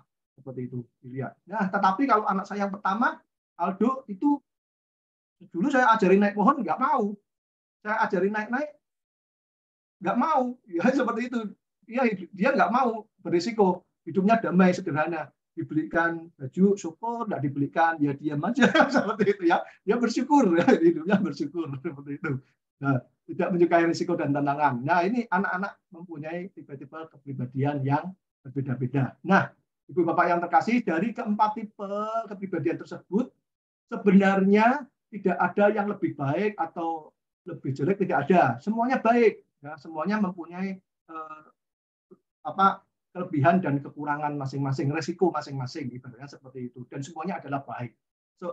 Karena sikap-sikap yang ada dalam tipe kepribadian itu nanti bisa bergeser ketika dia di dalam kehidupan itu kemudian berfungsi terhadap di dalam pekerjaannya atau di dalam situasi dan kondisi di kelas dan lain-lain ya. Yang sifatnya lebih dominan nanti dalam diri sang anak itu nanti bisa bergeser, tidak selalu akan sama ya seperti itu. Tetapi itu kecenderungan ya. Nah, beragam manfaat dapat diperoleh dengan mengetahui tipe kepribadian dan apa yang menjadi dominan dalam diri sang anak ya. Mungkin dia pragmatis, ya akan pragmatis terus, dominannya pragmatis. Tapi kemudian ketika dia berelasi, dia belajar nilai-nilai moral, lalu kemudian ada tuntutan, tanggung jawab, lalu kemudian mulai ada geseran ya. Mungkin terus kemudian dia menjadi mulai perfeksionis ketika dia masuk ke tempatnya sama, teratur seperti itu, mulai terjadwal belajar, itu ada tugas tanggung jawab yang mulai. Nah, Beragam manfaat dapat diperoleh dengan mengetahui tipe kepribadian ini dan apa yang menjadi dominan dalam diri sang anak. Kita dapat menentukan cara mendidik anak yang tepat sesuai dengan tipe kepribadian yang dominan, membangun pendidikan karakter yang lebih baik kepada sang anak. Ya. Nah, sampai di sini, Ibu Bapak yang terkasih, kita masuk kepada beberapa generasi, ya, ada generasi baby boomers, generasi X, generasi Y, generasi Z, dan generasi alpha. Nah, mungkin generasi baby boomers, ya, lahir tahun 1946 sampai 1964, lahir pasca Perang Dunia Kedua, ya. Itu kenapa boomers? Ya, karena kalau perang itu kan boom seperti ya, boomers seperti itu. Dan masa setelah perang, lalu kemudian masa-masa pemulihan damai, lalu kemudian banyak anak tercetak, ya, banyak tercetak. Maka itu adalah baby boomers ya, tahun 1946 sampai 1964. Nah, lalu kemudian generasi X tahun 1965 sampai 1980 mulai mengenal PC, video game, TV, ya. Highlightnya adalah pendidikan, ya, harus lulus S1, harus lulus S2, ya, pendidikan. Lalu kemudian ada generasi Y, milenial, lahir tahun 1981 sampai dengan tahun 1995, sudah mengenal teknologi seperti smartphone, email, instant message, ya, dan mulai ada melihat motivator-motivator, mulai percaya diri, mulai multitasking, mulai belajar toleransi, ya, seperti itu. Lalu kemudian generasi Z itu umur yang lahir di tahun 1996 sampai 2010, ya, yang ketika lahir, bertumbuh, berkembang itu lahir dengan dunia teknologi dan internet, dan kemudian sampai di masa yang sekarang ini, ya, generasi alpha, ya, lahir tahun 2011 sampai tahun 2025, ya, yang merupakan anak dari orang tua yang generasi Y atau generasi milenial, ya. Saya cepat aja di sini supaya nanti teman-teman bisa baca, ya. Beberapa generasi ini kita menghadapi tentu saja dengan cara yang berbeda-beda. Nah, sekarang untuk pasangan calon suami istri yang menikah yang saat ini tentunya mereka harus belajar mengenai generasi apa? Alpha, ya, yang saat ini terjadi, ya. Generasi alpha itu biasanya itu bosi, ya, dominan, anaknya suka mengatur, tidak suka diatur, ya, teknologi jadi bagian dari gaya hidup, ya, ikuti merek handphone, ya, lebih pandai dalam teknologi, ya, kritis, mempertanyakan segala sesuatu, kenapa gitu, kenapa harus seperti itu, seperti itu, ya, mengolah informasi dengan cepat, ya, karena dia juga dapat informasi dari mana-mana, lalu kemudian kreatif, membuat sesuatu yang teliti dan menyenangkan seperti Lego, ya, dan sekarang mainan-mainan seperti Lego. Nah, yang harus dilakukan orang tua milenial agar generasi alpha itu sukses menghadapi tantangan zaman itu ada menurut Sigit, ya, menurut Sigit Purnama di bukunya tahun 2020, ya, pengasuhan digital anak generasi alpha, ya, orang tua itu harus turut serta mengikuti teknologi, ya, anak membuka aplikasi apa, orang tua juga harus ikut, ya, supaya bisa melihat, lalu memantau, mendidik, memonitor, ya, mengajarkan anak pentingnya bersosialisasi agar sehat sosial emosionalnya ketika di media sosial, menyuarakan hal-hal yang baik, ya, berkembang dengan baik, melatih mengembangkan aspek fisik motorik anak, ya, karena anak-anak cenderung sudah banyak melihat media, ya, lalu kemudian jarang bermain bekel, bermain umpet, lari-lari, ya, kemudian sudah mulai jarang, maka perlu untuk kemudian mulai terus melatih seperti itu. Terus membekali anak dengan nilai-nilai agama dan moral. Karena apa? Karena di dalam media sosial generasi alpha itu melihat banyak didikan moralitas, didikan motivasi yang mungkin tidak sesuai dengan nilai-nilai keagamaan, nilai-nilai pada khususnya nilai-nilai Katolikan. Ya. Mendidik anak untuk tidak tergantung dalam teknologi, memainkan peran secara maksimal sebagai teman diskusi, bertanya dan mencurahkan kasih sayang untuk anak. Nah, bagaimana orang tua mendidik anak generasi alfa? Ya. Nah, cepat saja, menurut psikolog anak dan keluarga Rosdiana, ya harus pengasuhannya otoritatif. Ya, otoritatif. Apa itu otoritatif? Supaya jelas, saya bedakan dengan otoriter. Kalau otoritatif itu dua arah, menanyakan pada anak, kenapa kamu begitu? Kenapa kamu berbuat seperti itu? Mengapa kamu lebih suka gitar daripada piano? Mengapa kamu suka bola? Mengapa kamu melakukan ini? Nah, itu supaya menggali informasi, kemudian kita bisa mendukung. Oh, ternyata ini harus diasuh dengan cara seperti ini. Ya, seperti ini. Kalau otoriter, nggak perlu. Ya, pokoknya kalau anak lain bisa, you juga harus bisa. Tidak ada alasan. Pokoknya sesuai dengan apa yang dimaui oleh orang tua yang mengasuh. Pokoknya papa maunya seperti ini, ya. Pokoknya mama maunya seperti ini, ya. Dia tidak peduli anak itu mempunyai talenta apa, tidak peduli anak itu mempunyai kecenderungan keinginan apa, tertarik terhadap apa, ya. Tidak peduli. Ya. Nah, tapi kalau otoritatif, orang tua lebih banyak mendengarkan dan mengizinkan anak untuk mengutarakan, ya, pendapat mereka dan menciptakan suasana-suasana yang nyaman. Nah, yang terjadi dalam pengasuhan otoritatif, ya, ibu bapak bisa baca, ya, tentunya anak diizinkan untuk berpendapat, orang tua mendengarkan, berdiskusi, lalu mementingkan anak itu untuk mandiri, ya, lalu kemudian ada konsekuensi dan pilihan dari pilihannya, seperti itu anak sudah belajar untuk konsekuensi itu, orang tua lebih memberikan contoh, ya, supaya anak berperilaku dengan baik. Orang tua memberikan pengertian, ya, tentang jejak digital yang mungkin akan berdampak panjang. Orang tua dapat menjadi teladan yang sederhana, misal ketika makan ponsel diletakkan atau bagaimana, ya, konsensus dari suami dan istri dan juga anak-anak. Ya, ada beberapa teman yang menyampaikan pokoknya Sabtu dan Minggu ketika papa dan mama kemanapun, anak-anak harus ikut. Ini waktunya family time. Ini waktunya kita itu berdiskusi. Tidak ada handphone. Nah, ada yang menerapkan seperti itu. Nah, sampai di sini, Ibu Bapak yang terkasih, kita sampai pada bagian sampai di sini, ya. Ini beberapa untuk menunjang lalu pengasuhan otoritatif. Dan kita masuk di dalam pendidikan iman anak yang terakhir, ya. Temanya ini tadi kita sampai di sini, ya, generasi alfa dan pengasuhan, lalu kemudian pengetahuan ketiga ini untuk menunjang pengasuhan otoritatif. Dan kita sekarang belajar mengenai pendidikan iman. Ya, tentunya Bapak Ibu sudah mempunyai banyak pengalaman yang bisa dibagikan, ya, untuk pendidikan iman ini. Pendidikan iman anak itu merupakan tanggung jawab orang tua. Ini perlu disampaikan kepada calon pasangan suami istri, ya, supaya ini menjadi concern bersama bahwa orang tua pun harus dapat membagikan kepada anak-anak warisan iman yang baik, ya, dan juga keagamaan.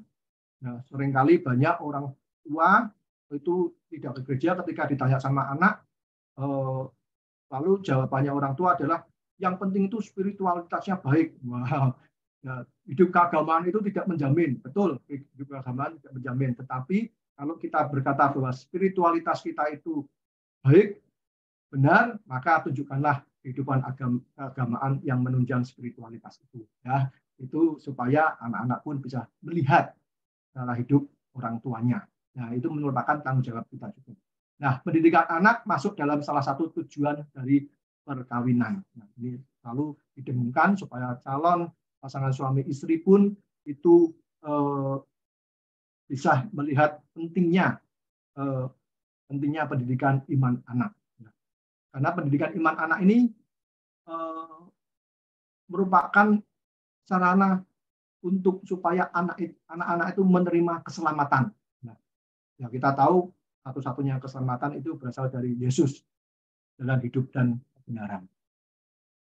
Nah, maka untuk orang tua, calon pasangan suami istri, itu diingatkan bahwa nanti setelah punya anak, lahir, tanggung jawab yang pertama untuk supaya mendidik anak-anaknya itu menerima berelasi dengan Allah adalah, yaitu langkah awalnya membaptiskan anak-anak. Membaptiskan anak-anak kita. Nah, ini gerbang awal untuk menerima Yesus keselamatan. Ya. Dengan dibaptis, anak diangkat menjadi anak-anak Allah. Dihapuskan dari dosa asal dan menjadi anggota gereja. Ya, bercerita mengenai hal ini. Nah, lalu kemudian calon pasangan suami istri disadarkan bahwa ketika sudah mempunyai anak dan kemudian memperkenalkan anak kepada relasi pada Allah yang penuh cipta, yang menciptakan dia, ya, yang memberikan anugerah itu kepada pasangan suami istri pun harus memperkenalkan anaknya kepada Sang Pencipta, Bapa yang sesungguhnya. Nah, maka di situ ada kehidupan yang namanya kehidupan doa. Di situ ada kehidupan membaca kitab suci. Di situ ada kehidupan berkomunitas, dan kemudian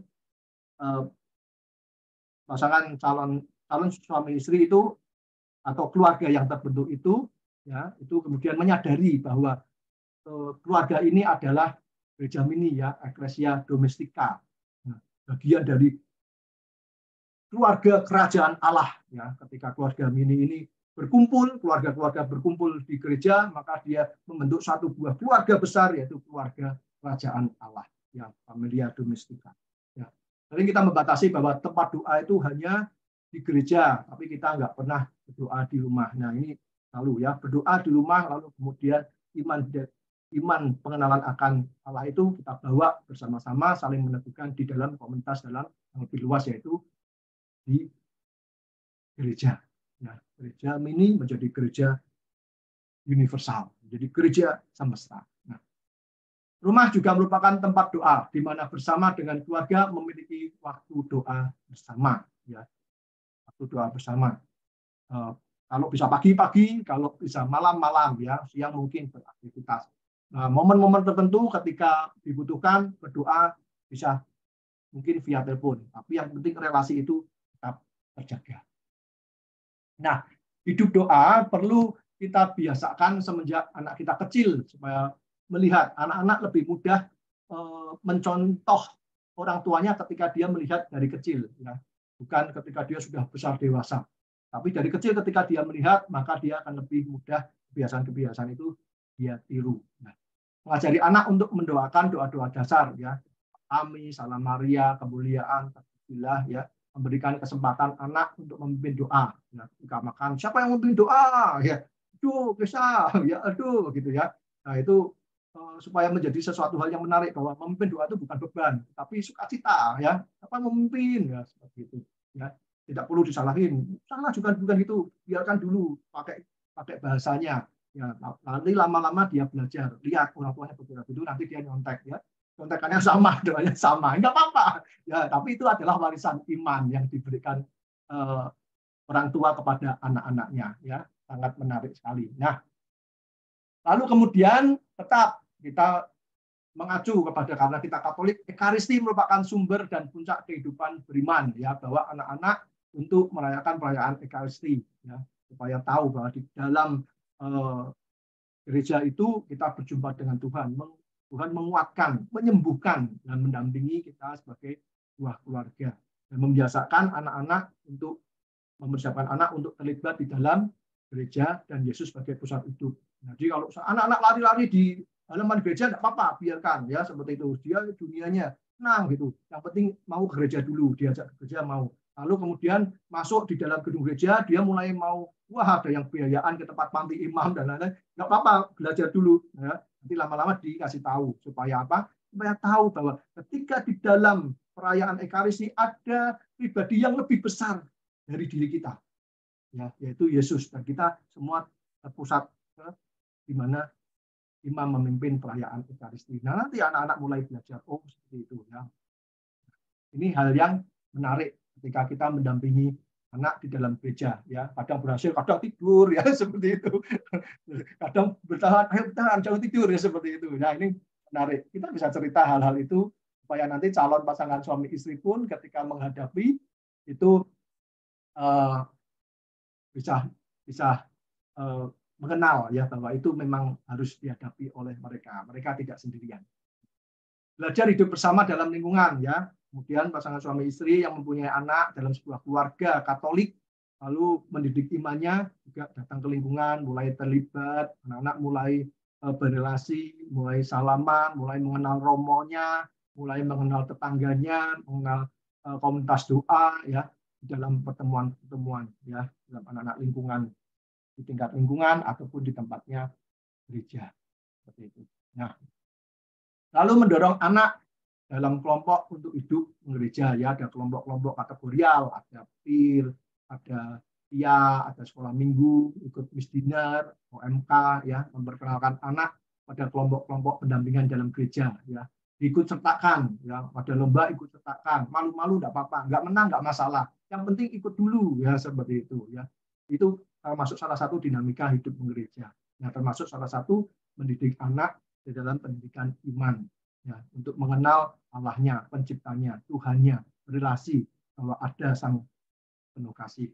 Ya, orang tua mendorong anak untuk menggereja, memperkenalkan kelompok-kelompok pendampingan anak, ya, melalui cerita, ya, mendorong untuk bergabung, mengantar dan menjemput anak dalam tiap kegiatan. Ini menjadi dinamika pasangan muda. Nah, Ibu Bapak yang terkasih, Romo sampai di sini semua dari materi kira-kira adalah seperti itu, ya, tema pendidikan anak, dari pendidikan anak sebelum kehamilan lalu kelahiran, ya, seperti itu. Nanti kalau seandainya kata memungkinkan ditambahkan mungkin setelah kelahiran anak usia berapa atau perkawinan di usia berapa. Nah, sampai di situ dari saya mohon maaf apabila ada kurang lebihnya dan semoga ini menjadi pembelajaran kita bersama, memberkati kita untuk di dalam skema ketika kita menyampaikan kepada calon pasangan suami istri, ya, bahwa ini kita mendidik anak adalah bukan sebuah beban tetapi anugerah di dalam perkawinan yang kudus, ya, menjadi jalan kekudusan bagi kita untuk mendidik anak dan dilakukan secara bersama, ya, suami dan istri. Demikian, Tuhan Yesus memberkati, semoga bermanfaat dan semoga ini dapat membantu. Dan tentunya Ibu Bapak mempunyai pengalaman-pengalaman yang lebih menarik dan lebih banyak daripada saya. Terima kasih, Tuhan Yesus memberkati, berkah dalam. Terima kasih Pak Lili, ya, luar biasa materi yang dibawakan. Teman-teman, kita berikan aplaus untuk Pak Lili, kita acungi jempol semua untuk Pak Lili, ya, yang sudah memberikan materi pada malam hari ini. Ya, cukup panjang dan cukup berat karena ini merupakan sejak dari hampir hamil sampai sudah melahirkan. Jadi nanti Bapak Ibu, teman-teman bisa menyikapinya untuk dalam membawakan materi ini supaya dinamikanya bisa berjalan, ya, minimal seperti yang dibawakan Pak Lili tadi. Oke, setelah ini kita akan masuk ke diskusi tanya jawab apabila teman-teman ada yang ingin menanyakan terkait dengan materi.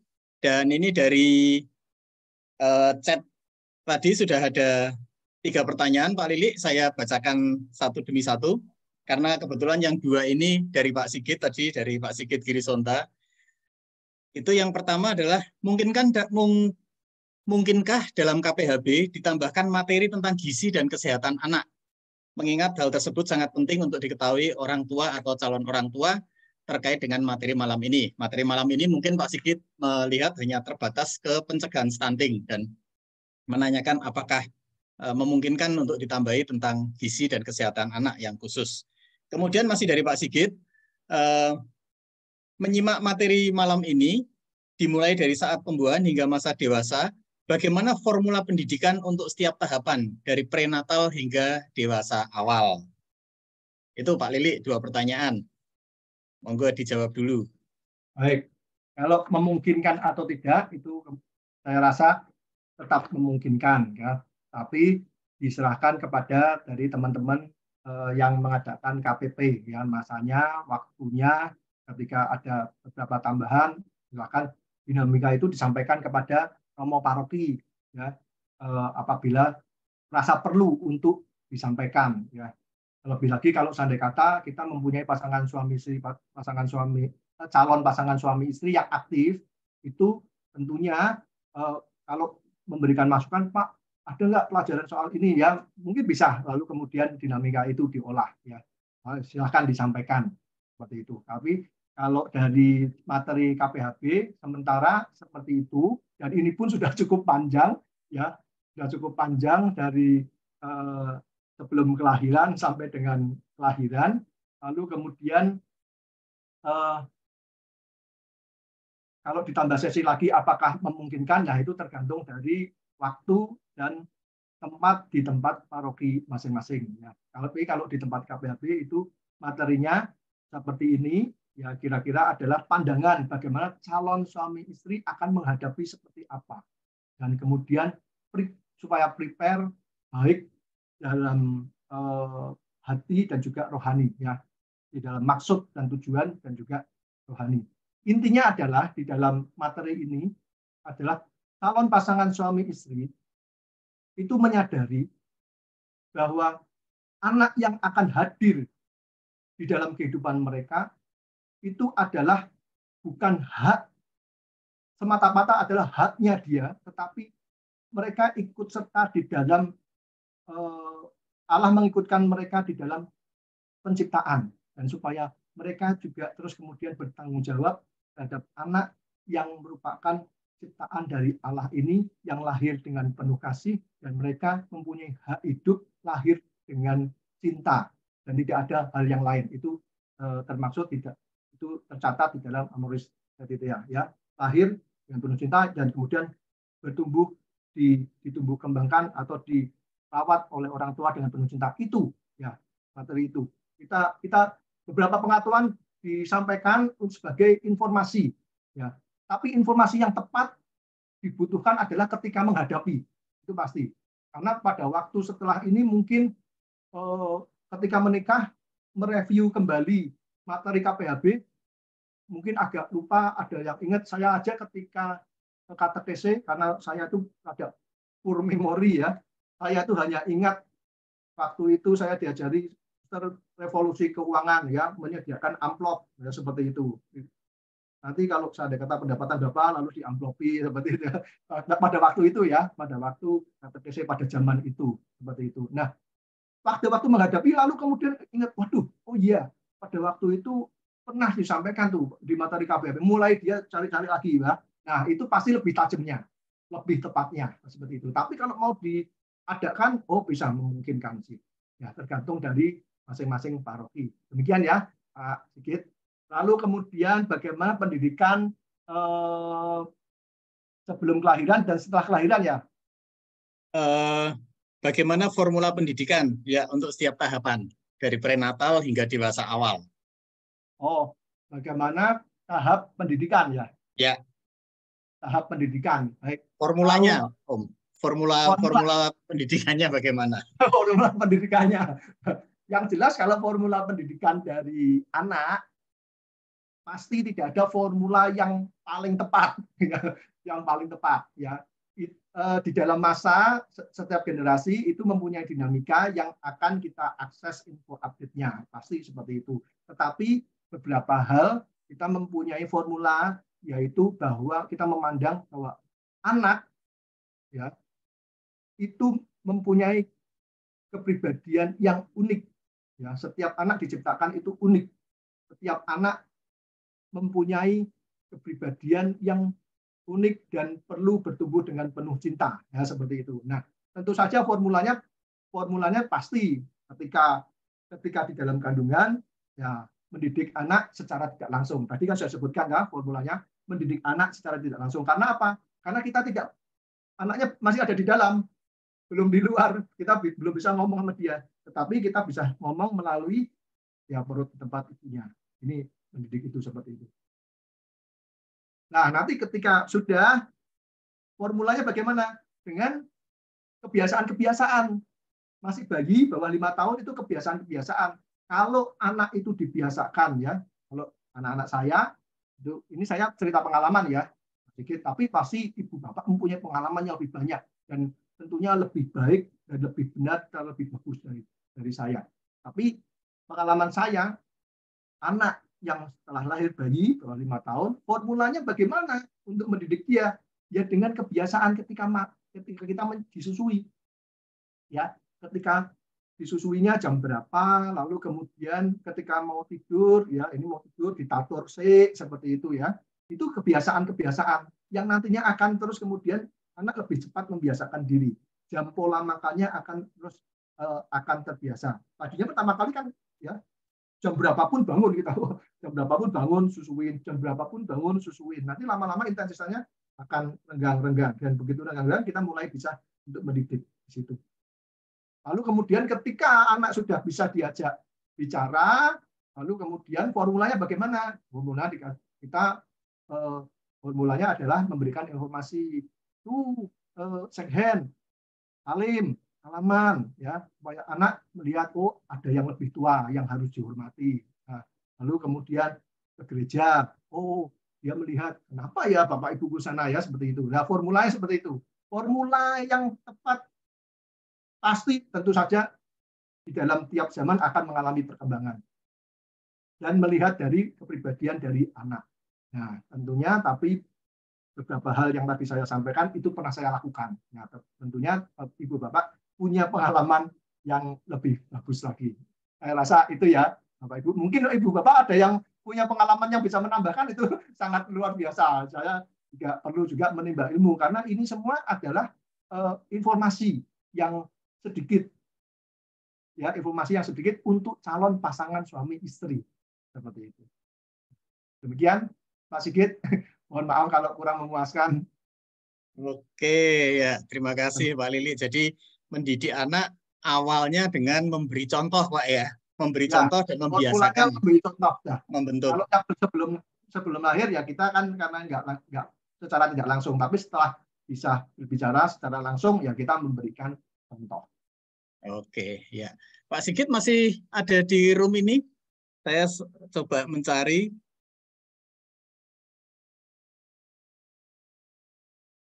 Oke, baik. Kita ke pertanyaan berikutnya. Nanti kalau misalnya Bapak Ibu ada yang ingin menambahi atau bertanya yang baru, silahkan bisa nulis di chat dulu. Nah, ini Pak Lili, Om Lili, ini pertanyaan mewakili generasi Alpha ini. Jadi cocok ini. Ini pertanyaan dari Pak Alex, Alexander Prihadi Waluyo di Sukorejo. Selamat malam Pak Alex ya. Ini menanyakan bagaimana penjelasan ilmiahnya dalam memberikan stimulus kerohanian pada janin yang notabene perkembangan panca inderanya belum sempurna. Nah, ini kan pertanyaan generasi Alpha ini. Monggo. Ya, penjelasan ilmiahnya mudah ya, mudah. Mudahnya seperti apa? Coba dipegang saja. Ketika dipegang bereaksi, itu berarti dia merasakan. Artinya apa? Ada stimulus. Nah, seperti itu. Itu kan praktek ya. Kalau jurnal ilmiahnya saya belum cari ya, Pak. Pak Alex, jurnal ilmiahnya saya belum cari ya. Tetapi stimulus itu ya bisa rabaan, ya toh. Bisa juga bisikan atau kata-kata ya seperti itu menurut dari penelitian kedokteran itu di usia kandungan itu ketika anak sudah bakal anak itu dia sudah bisa mendengar ya itu menurut dari penelitian. Tetapi ketika kita sebagai orang tua pernah mengalami, saya juga pernah mengalami itu saya pegang gitu ya dia bergerak. Padahal yang nggak kepegang langsung kan, yang kepegang kan cuma perut ibunya, anaknya nggak kepegang, tapi kemudian brunjel, ya seperti itu. Lalu kemudian pernah nggak dipegang, nggak gerak-gerak, harus panggili ya. Kita sudah merancang nama, langsung panggili, Ian, begitu ya, panggili. Tiba-tiba nggak duk, gitu ya, seperti itu. Nah itu terjadi ya. Silakan tanya sama Bapak Ibu yang sudah pernah pernah mengalami, saya mengalami itu. Penjelasan ilmiahnya, apakah itu menghantar, begitu, saya nggak bisa menjelaskan. Mohon maaf Pak Alex ya, mohon maaf. Bahwa, oh ini terus ya. Tapi pengalaman begitu, pengalaman saya aja. Nah, mungkin hanya mempercayai apa yang sudah disampaikan ilmu kedokteran. Ya, tapi kalau seandainya kata saya harus menjelaskan, kalau kita meraba lalu ada penghantar gitu ini seperti itu, saya nggak bisa menjelaskan. Begitu Pak Alex, mohon maaf. Matur nuwun, modelnya kepercayaan gitu. Bukan kepercayaan Pak, tapi itu sudah memang pengalaman begitu ya. Saya mengalami seperti itu, bukan kepercayaan. Kalau kepercayaan kan berarti masing-masing berbeda. Tetapi ada banyak orang tua ya itu mempunyai pengalaman yang hampir sama. Seperti itu. Ya, gitu. Mungkin yang dimaksud Bapak mungkin begini ya, bahwa kalau seandainya kata kita bacakan bacaan-bacaan, lalu kemudian nanti imannya anak bisa terbentuk, lalu kemudian itu ilmiahnya bagaimana, begitu ya maksudnya ya, betul ya? Nah itu ya. Sekarang saya maksud Bapak, Pak, kalau itu adalah langkah iman, Pak. Ya, kalau itu langkah iman, ya seperti itu. Matur nuwun. Ya, makanya kita Gereja Katolik ketika adanya pembuahan itu sudah ada kehidupan, dan ketika ada kehidupan tidak ada salahnya kita tuh mendoakan segala sesuatu yang hidup untuk baik. Kan demikian kan? Nah ini kan upaya dan usaha kita. Kalau Allah sudah memberikan kehidupan, maka kita mengusahakan daya hidup itu untuk supaya hidup itu bermakna. Nah dari kapan? Dari ketika terciptanya kehidupan. Makatan Pak, itu langkah iman. Terima kasih Pak. Oke, matur nuwun Mas Om Lili dan Pak Alex. Kita ada pertanyaan lagi dari Pak Priyo. Pak Priyo yang ada di Girisonta juga ini. Jadi Pak Priyo ini menanyakan terkait dengan Merdeka Belajar yang saat ini sedang digalakkan di sekolah, di mana anak mendapatkan kebebasan, tetapi orang tua itu cenderung mengatur dan mengarahkan anak, bahkan kadang-kadang secara idealis menyatakan anak itu kudu manut wong tua rak bakal blusuk ke anak. Nah, itu bagaimana pandangannya Pak Lili terhadap ini Pak, antara Merdeka Belajar yang cenderung bebas dengan pandangan orang tua bahwa orang tua mengarahkan anak harus manut karena orang tua tidak akan menjerumuskan anak. Monggo Pak Lili. Terima kasih Pak Priyo. Pas bajunya putih merah merdeka. Jadi tidak ada metode yang strategi atau metode yang paling tepat untuk pertempuran ini, ya pertempuran mendidik anak ibaratnya seperti itu. Karena apa yang dimaksud oleh orang tua bisa disalahpahami oleh anak, terutama kalau seandainya kata itu disampaikan tidak pada usia-usia tertentu yang pas, ibaratnya seperti itu. Ya.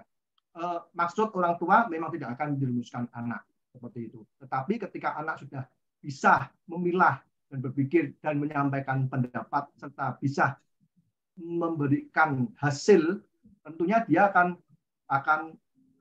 meminta untuk supaya didengarkan. Nah, pada saat-saat itu intinya seperti ini. Kita sebagai orang tua yang hidup lebih lama, yang hidup lebih dulu, kita dituntut bisa lebih memahami anak dibandingkan anak memahami orang tua.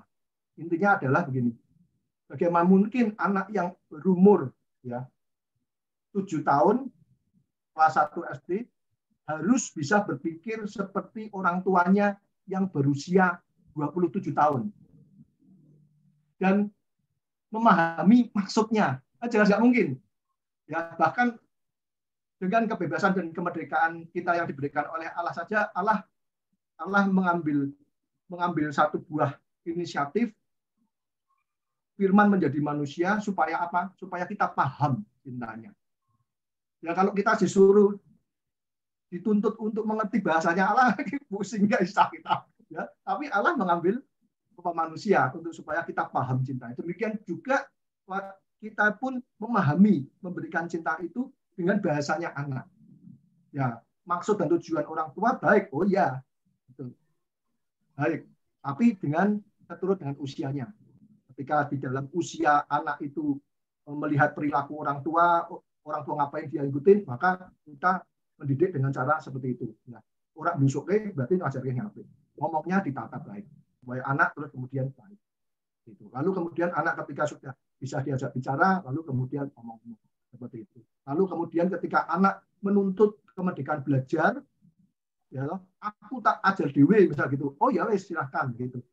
Ya. Lalu kemudian ketika hasilnya jelek, diajak bicara. Ketika anaknya itu mutung gitu, diajak bicara. Lalu bantuan seperti itu. Nah, sedikit demi sedikit karena tipikal anak beda-beda, Pak. Ada anak yang ditekan itu patuh, Pak. Bisa patuh, hasilnya bagus, misalnya seperti itu ya. Tapi ada anak yang ditekan memberontak, malah jadi penjahat. Itu ada seperti itu. Maka setiap anak itu mempunyai strategi dan teknik masing-masing. Itu saya percaya. Ya, saya belum, anak saya masih di usia saat ini 17 tahun, 17 tahun, 11 tahun, dan juga 9 tahun. Dan itu masing-masing beda-beda. Anak saya yang pertama, dia bisa belajar sendiri. Tadinya ditekan sama mamahnya, ditanyain tiap hari, karena mamahnya juara 1, terus dia tanyain. Ya, harus juara 1. Kalau ulangan, hari ini dari sekolah pulang, lalu pelajaran hari ini apa, lalu kemudian siang nanti belajar untuk besok. Dan ternyata malah stres anaknya. Dan ketika terus kemudian cara belajarnya itu dirubah, ketika soal lingkungan, saya ajak keluar, ini lingkungan seperti ini ada dia visualnya melihat, lama-lama dia bisa menemukan pola belajarnya sendiri. Dan ketika belajar sendiri, ternyata hasilnya lebih bagus dibandingkan ketika ditungguin. Ya seperti itu, hasilnya lebih bagus. Tapi anak saya yang kedua nggak bisa. Kalau dikasih kemerdekaan belajar, tidur dia, setengah jam didiri, loh malah tidur, ya harus ditungguin seperti itu ya. Tapi kalau seandainya kata dimarahin, nggak bisa ya, belajar, dimarahin terus ya, telinganya itu banyak kata-kata, nggak ada satupun yang masuk seperti itu. Nah, tugas orang tua adalah melihat potensi anak itu bisa belajar di metode seperti apa. Tugasnya orang tua itu. Kalau maksudnya baik, pasti baik, nggak mungkin nggak. Yang paling penting kan sekarang caranya. Kalau maksudnya pasti baik. Tapi caranya untuk supaya diterima. Nah, kalau seandainya kata maksudnya baik, tapi caranya nggak baik, terus kemudian diterima, papa orang tuaku jahat. Nah, jadi sia-sia. Ya, seperti itu. Ya, saya rasa demikian ya, Pak Priyo. Mohon maaf kalau seandainya kata kurang lengkap, tapi saya rasa kita setuju bahwa setiap anak itu unik, mempunyai kepribadian dengan tingkat usia tertentu, itu kita harus kemudian selalu belajar bahwa ini pasnya yang mana nih anakku, tak gini, ini salah, balik, ini salah, oh ya seperti ini, selalu belajar seperti itu. Saya 3 anak, saya belajar seperti itu dan tipenya beda-beda. Gitu. Terima kasih Pak, terima kasih Pak Lili. Sudah bisa diterima ya Pak Priyo ya. Terima kasih Pak Budi, terima kasih. Ya. Jadi ternyata menjadi orang tua itu bukan kita ngajari anak, tapi kita malah belajar dari anak bagaimana ngajari anak gitu ya. Kita harus mempelajari ya. Memang berat jadi orang tua. Jadi, matur nuwun, Bapak Ibu ada yang mau menanyakan lagi atau mau mungkin sharing untuk pengalaman juga monggo yang terkait dengan pendidikan anak. Ya memang berat. Jadi yang di sini yang mungkin tidak perlu mempelajari anak, tapi justru mempelajari semua umatnya itu Romo Ivan sih. Ya betul, anaknya dari banyak banget soalnya. Belum kehamilan, kelahiran, gede, sampai lansia anaknya. Iya. Saya Bapak Ibu satu buah cerita untuk ya, terkait dari beberapa teman yang bertanya. Suatu kali saya mengajari anak saya itu kan selalu ya berdoa seperti itu. Lalu kemudian waktu itu Aldo masih umur berapa ya? Mungkin SD, saya lupa umur berapa begitu. Nah, kami biasa malam itu selalu berdoa bersama keluarga seperti itu. Nah, suatu kali saya pulang dari gereja sudah malam sekitar jam 10 dan ternyata Aldo belum belum tidur. Ketika masuk, ya, lalu dia bilang, Mah, ayo berdoa.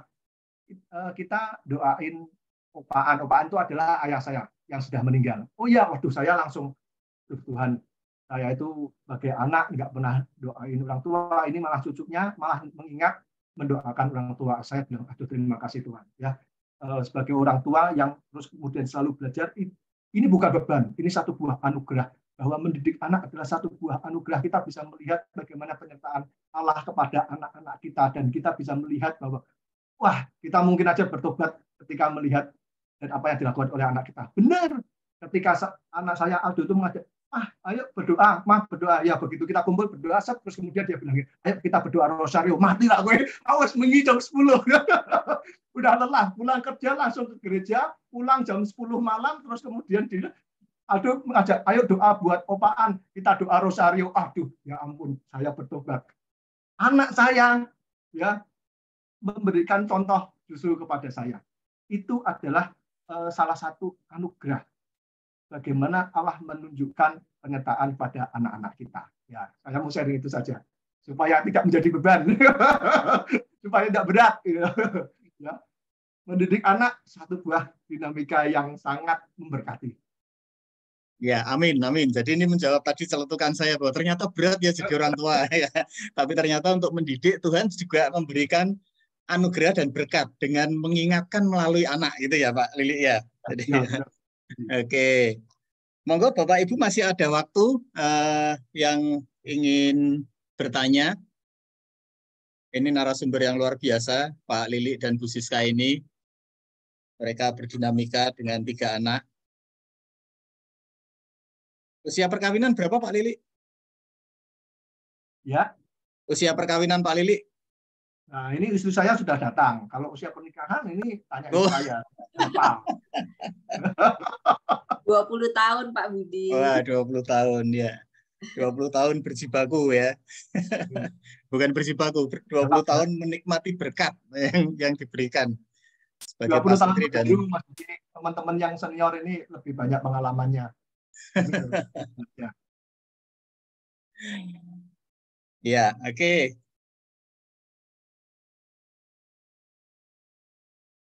Kalau tidak ada yang bertanya, saya mencoba merangkum satu kata, satu kalimat dalam materi kali ini bahwa pendidikan anak merupakan tugas kita, dan kita sebagai kita memberikan kepada para calon pasutri nanti, kita mengingatkan bahwa mereka harus betul-betul menyiapkan sejak merencanakan untuk memiliki anak sampai anak itu nanti sudah dilahirkan dan kita dampingi perkembangan imannya, begitu.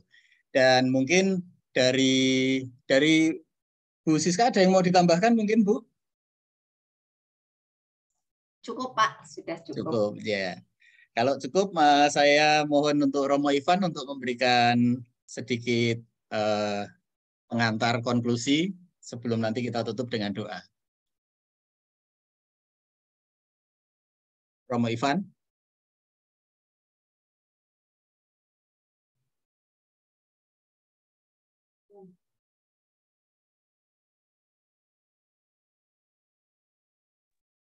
Masih di mute. Oh ya, terima kasih atas panduan dari Pak Lili, Bu Siska, dan juga Mas Budi dalam mendalami bersama materi yang sangat menarik pendidikan anak. Dan benar seperti tadi beberapa diskusi yang saya mendengar tadi, ya sungguh bahwa kita sebagai orang tua, teman-teman nanti yang calon pasutri, itu perlu disadarkan bahwa pendidikan kepada anak-anak itu tidak bisa diandaikan begitu saja. Tetapi justru tadi kalau boleh mengambil bahasanya Pak Lili, harus direncanakan antara pasutri yang akan mendapatkan karunia anak oleh Tuhan sendiri di dalam perkawinan mereka. Dan juga penting sekali pendidikan anak itu diberikan, bahkan buku ini mengajarkan sejak dalam kandungan. Karena terlebih juga di dalam balita itu anak-anak itu sangat merekam apa yang terjadi di dalam hidup manusia. Maka para calon pasutri itu perlu himbau, perlu disadarkan, menjaga relasi kepasutrian mereka, sehingga tidak dalam arti tertentu tidak membawa luka batin bagi dalam diri anak. Saya tidak bisa omong banyak, tetapi menurut pengalaman saya sendiri sebagai imam, kami di postulat novisiat, tahun-tahun pertama di seminari, itu kami para calon imam, calon frater waktu itu, diharapkan untuk mengolah apa yang ada di dalam hidup kami, khususnya dalam relasi dengan orang tua, khususnya dari awal kelahiran sampai masuk seminari. Dan yang rawan adalah bila mana anak itu tidak bisa mendapatkan kasih sayang di awal-awal tahun kehidupan mereka. Maka bersyukur bahwa KPHB kali ini disadarkan pendidikan anak itu tidak hanya kemudian ketika hanya mencarikan sekolah saja, tetapi bagaimana orang tua itu memberikan pendidikan yang mendasar, fundamental, bahkan dari awal di dalam kandungannya. Itu kemudian apakah cara-cara rohani itu sungguh efektif di dalam hidup parenting. Saya mengutip Paus Fransiskus yang mengatakan dalam Amoris Laetitia itu ya.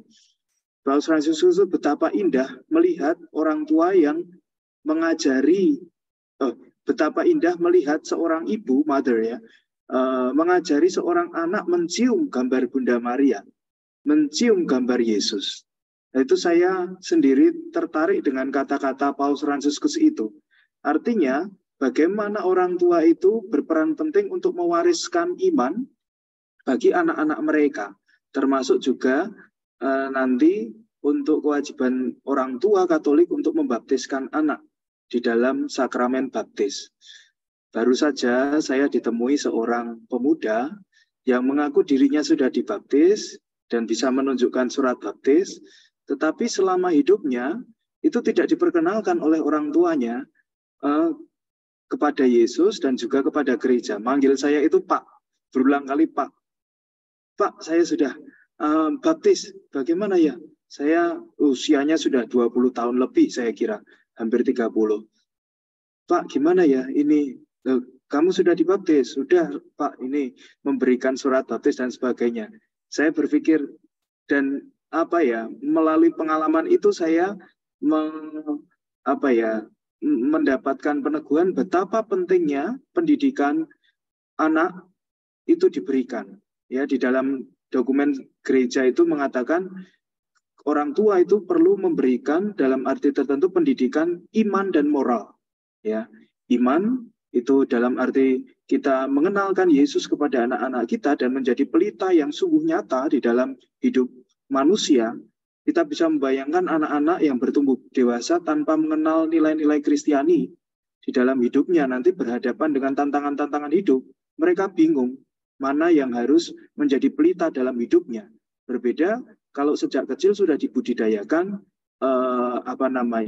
terkait iman Kristiani, kasih dan sebagainya, pastilah berhadapan dengan tantangan kesulitan hidup, apalagi perkembangan zaman yang semakin ambiar ini.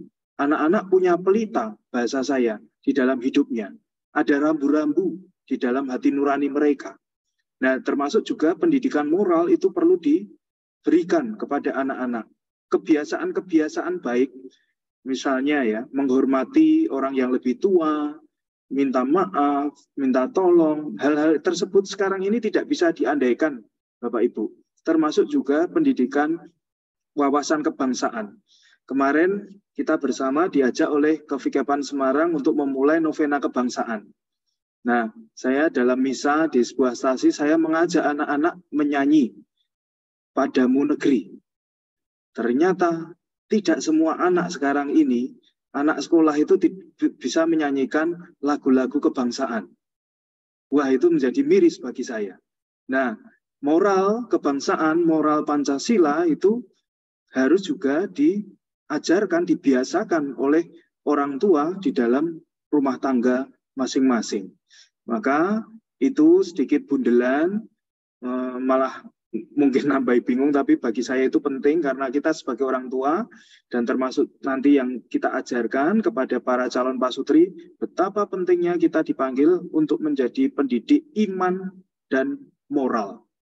Tidak cukup hanya iman saja, tetapi juga moralnya harus dibiasakan sehingga mereka dengan pembiasaan yang baik, habitus yang baik, menjadi pribadi yang baik pula dan menjadi berkat, bahasanya Pak Lili ya, menjadi berkat bagi keluarga, tetapi juga bagi sosietas, bagi masyarakat. Terima kasih. Ya, terima kasih Romo Ivan atas bundelannya. Ya, sangat enak dibundeli. Nggak berat Romo, malah tambah cerah. Jadi bahwa kita memang harus mempersiapkan semuanya. Baik, Bapak Ibu mohon open cam semua. Nanti kita akan tutup dengan doa berkat dari Romo Ivan dan kemudian kita akan foto. Nah, untuk doa ini hari ini saya belum mendengar suara dari Pak Nindito Salatiga. Pak Nindito. Ya, Pak Nindito ini juga senior yang menyemangati kami juga untuk pelayanan, memberi contoh juga. Jadi mohon Pak Nindito, karena nggak dengar suaranya malam ini, Pak Nindito yang memimpin doa penutup, nanti mohon berkat dari Romo Ivan. Mas Budi, matur nuwun. Romo, Bapak Ibu, mari kita siapkan hati dan pikiran kita kembali menghadap Tuhan. Dalam nama Bapa dan Putra dan Roh Kudus. Amin. Allah Bapa yang makasih, kami ucap syukur dan terima kasih pada malam hari ini kami boleh bersama-sama mempelajari materi-materi yang akan kami berikan kepada para calon pasutri. Semoga apa yang telah kami terima pada bab 9 ini, pendidikan anak, sungguh walaupun berat, kami bersama-sama belajar agar apa yang menjadi tanggung jawab kami sebagai pelayanan kami sungguh dapat terlaksana dengan sebaik-baiknya. Terima kasih Bapak atas pertemuan ini dan semoga pada malam hari ini kami boleh beristirahat dengan nyaman, aman, dan besok pagi dapat kembali kami berkarya. Berkatilah kami ya Bapak melalui perantaraan Romo kami, Romo Ivan. Tuhan bersamamu dan bersamamu juga.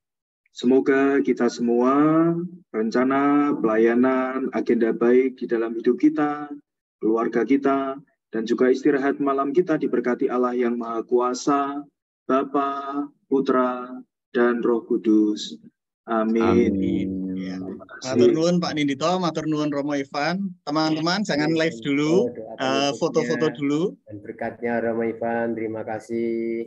Salam sehat Romo Ivan. Kita foto-foto dulu, monggo. Tukang foto silakan. Minta tolong open cam ya, yang belum open cam. Terima kasih doa sapaannya. Kemarin saya kecelakaan. Danggih. Belum open cam, tolong open cam. Ini masih banyak sekali nih.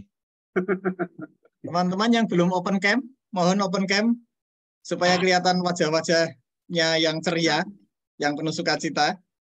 Ya sekali yang belum open cam, baru yang layar kedua ini, layar 3 sama 4 masih belum open cam. Iya, masih nama-nama saja ini. Tiduran mungkin. Enggak apa-apa Om.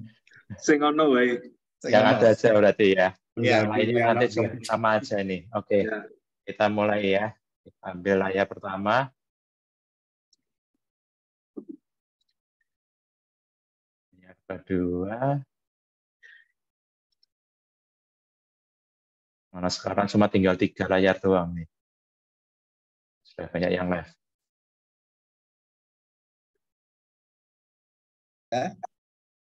Satu lagi. Oke, terima kasih. Terima kasih teman-teman. Oke, terima kasih Romo.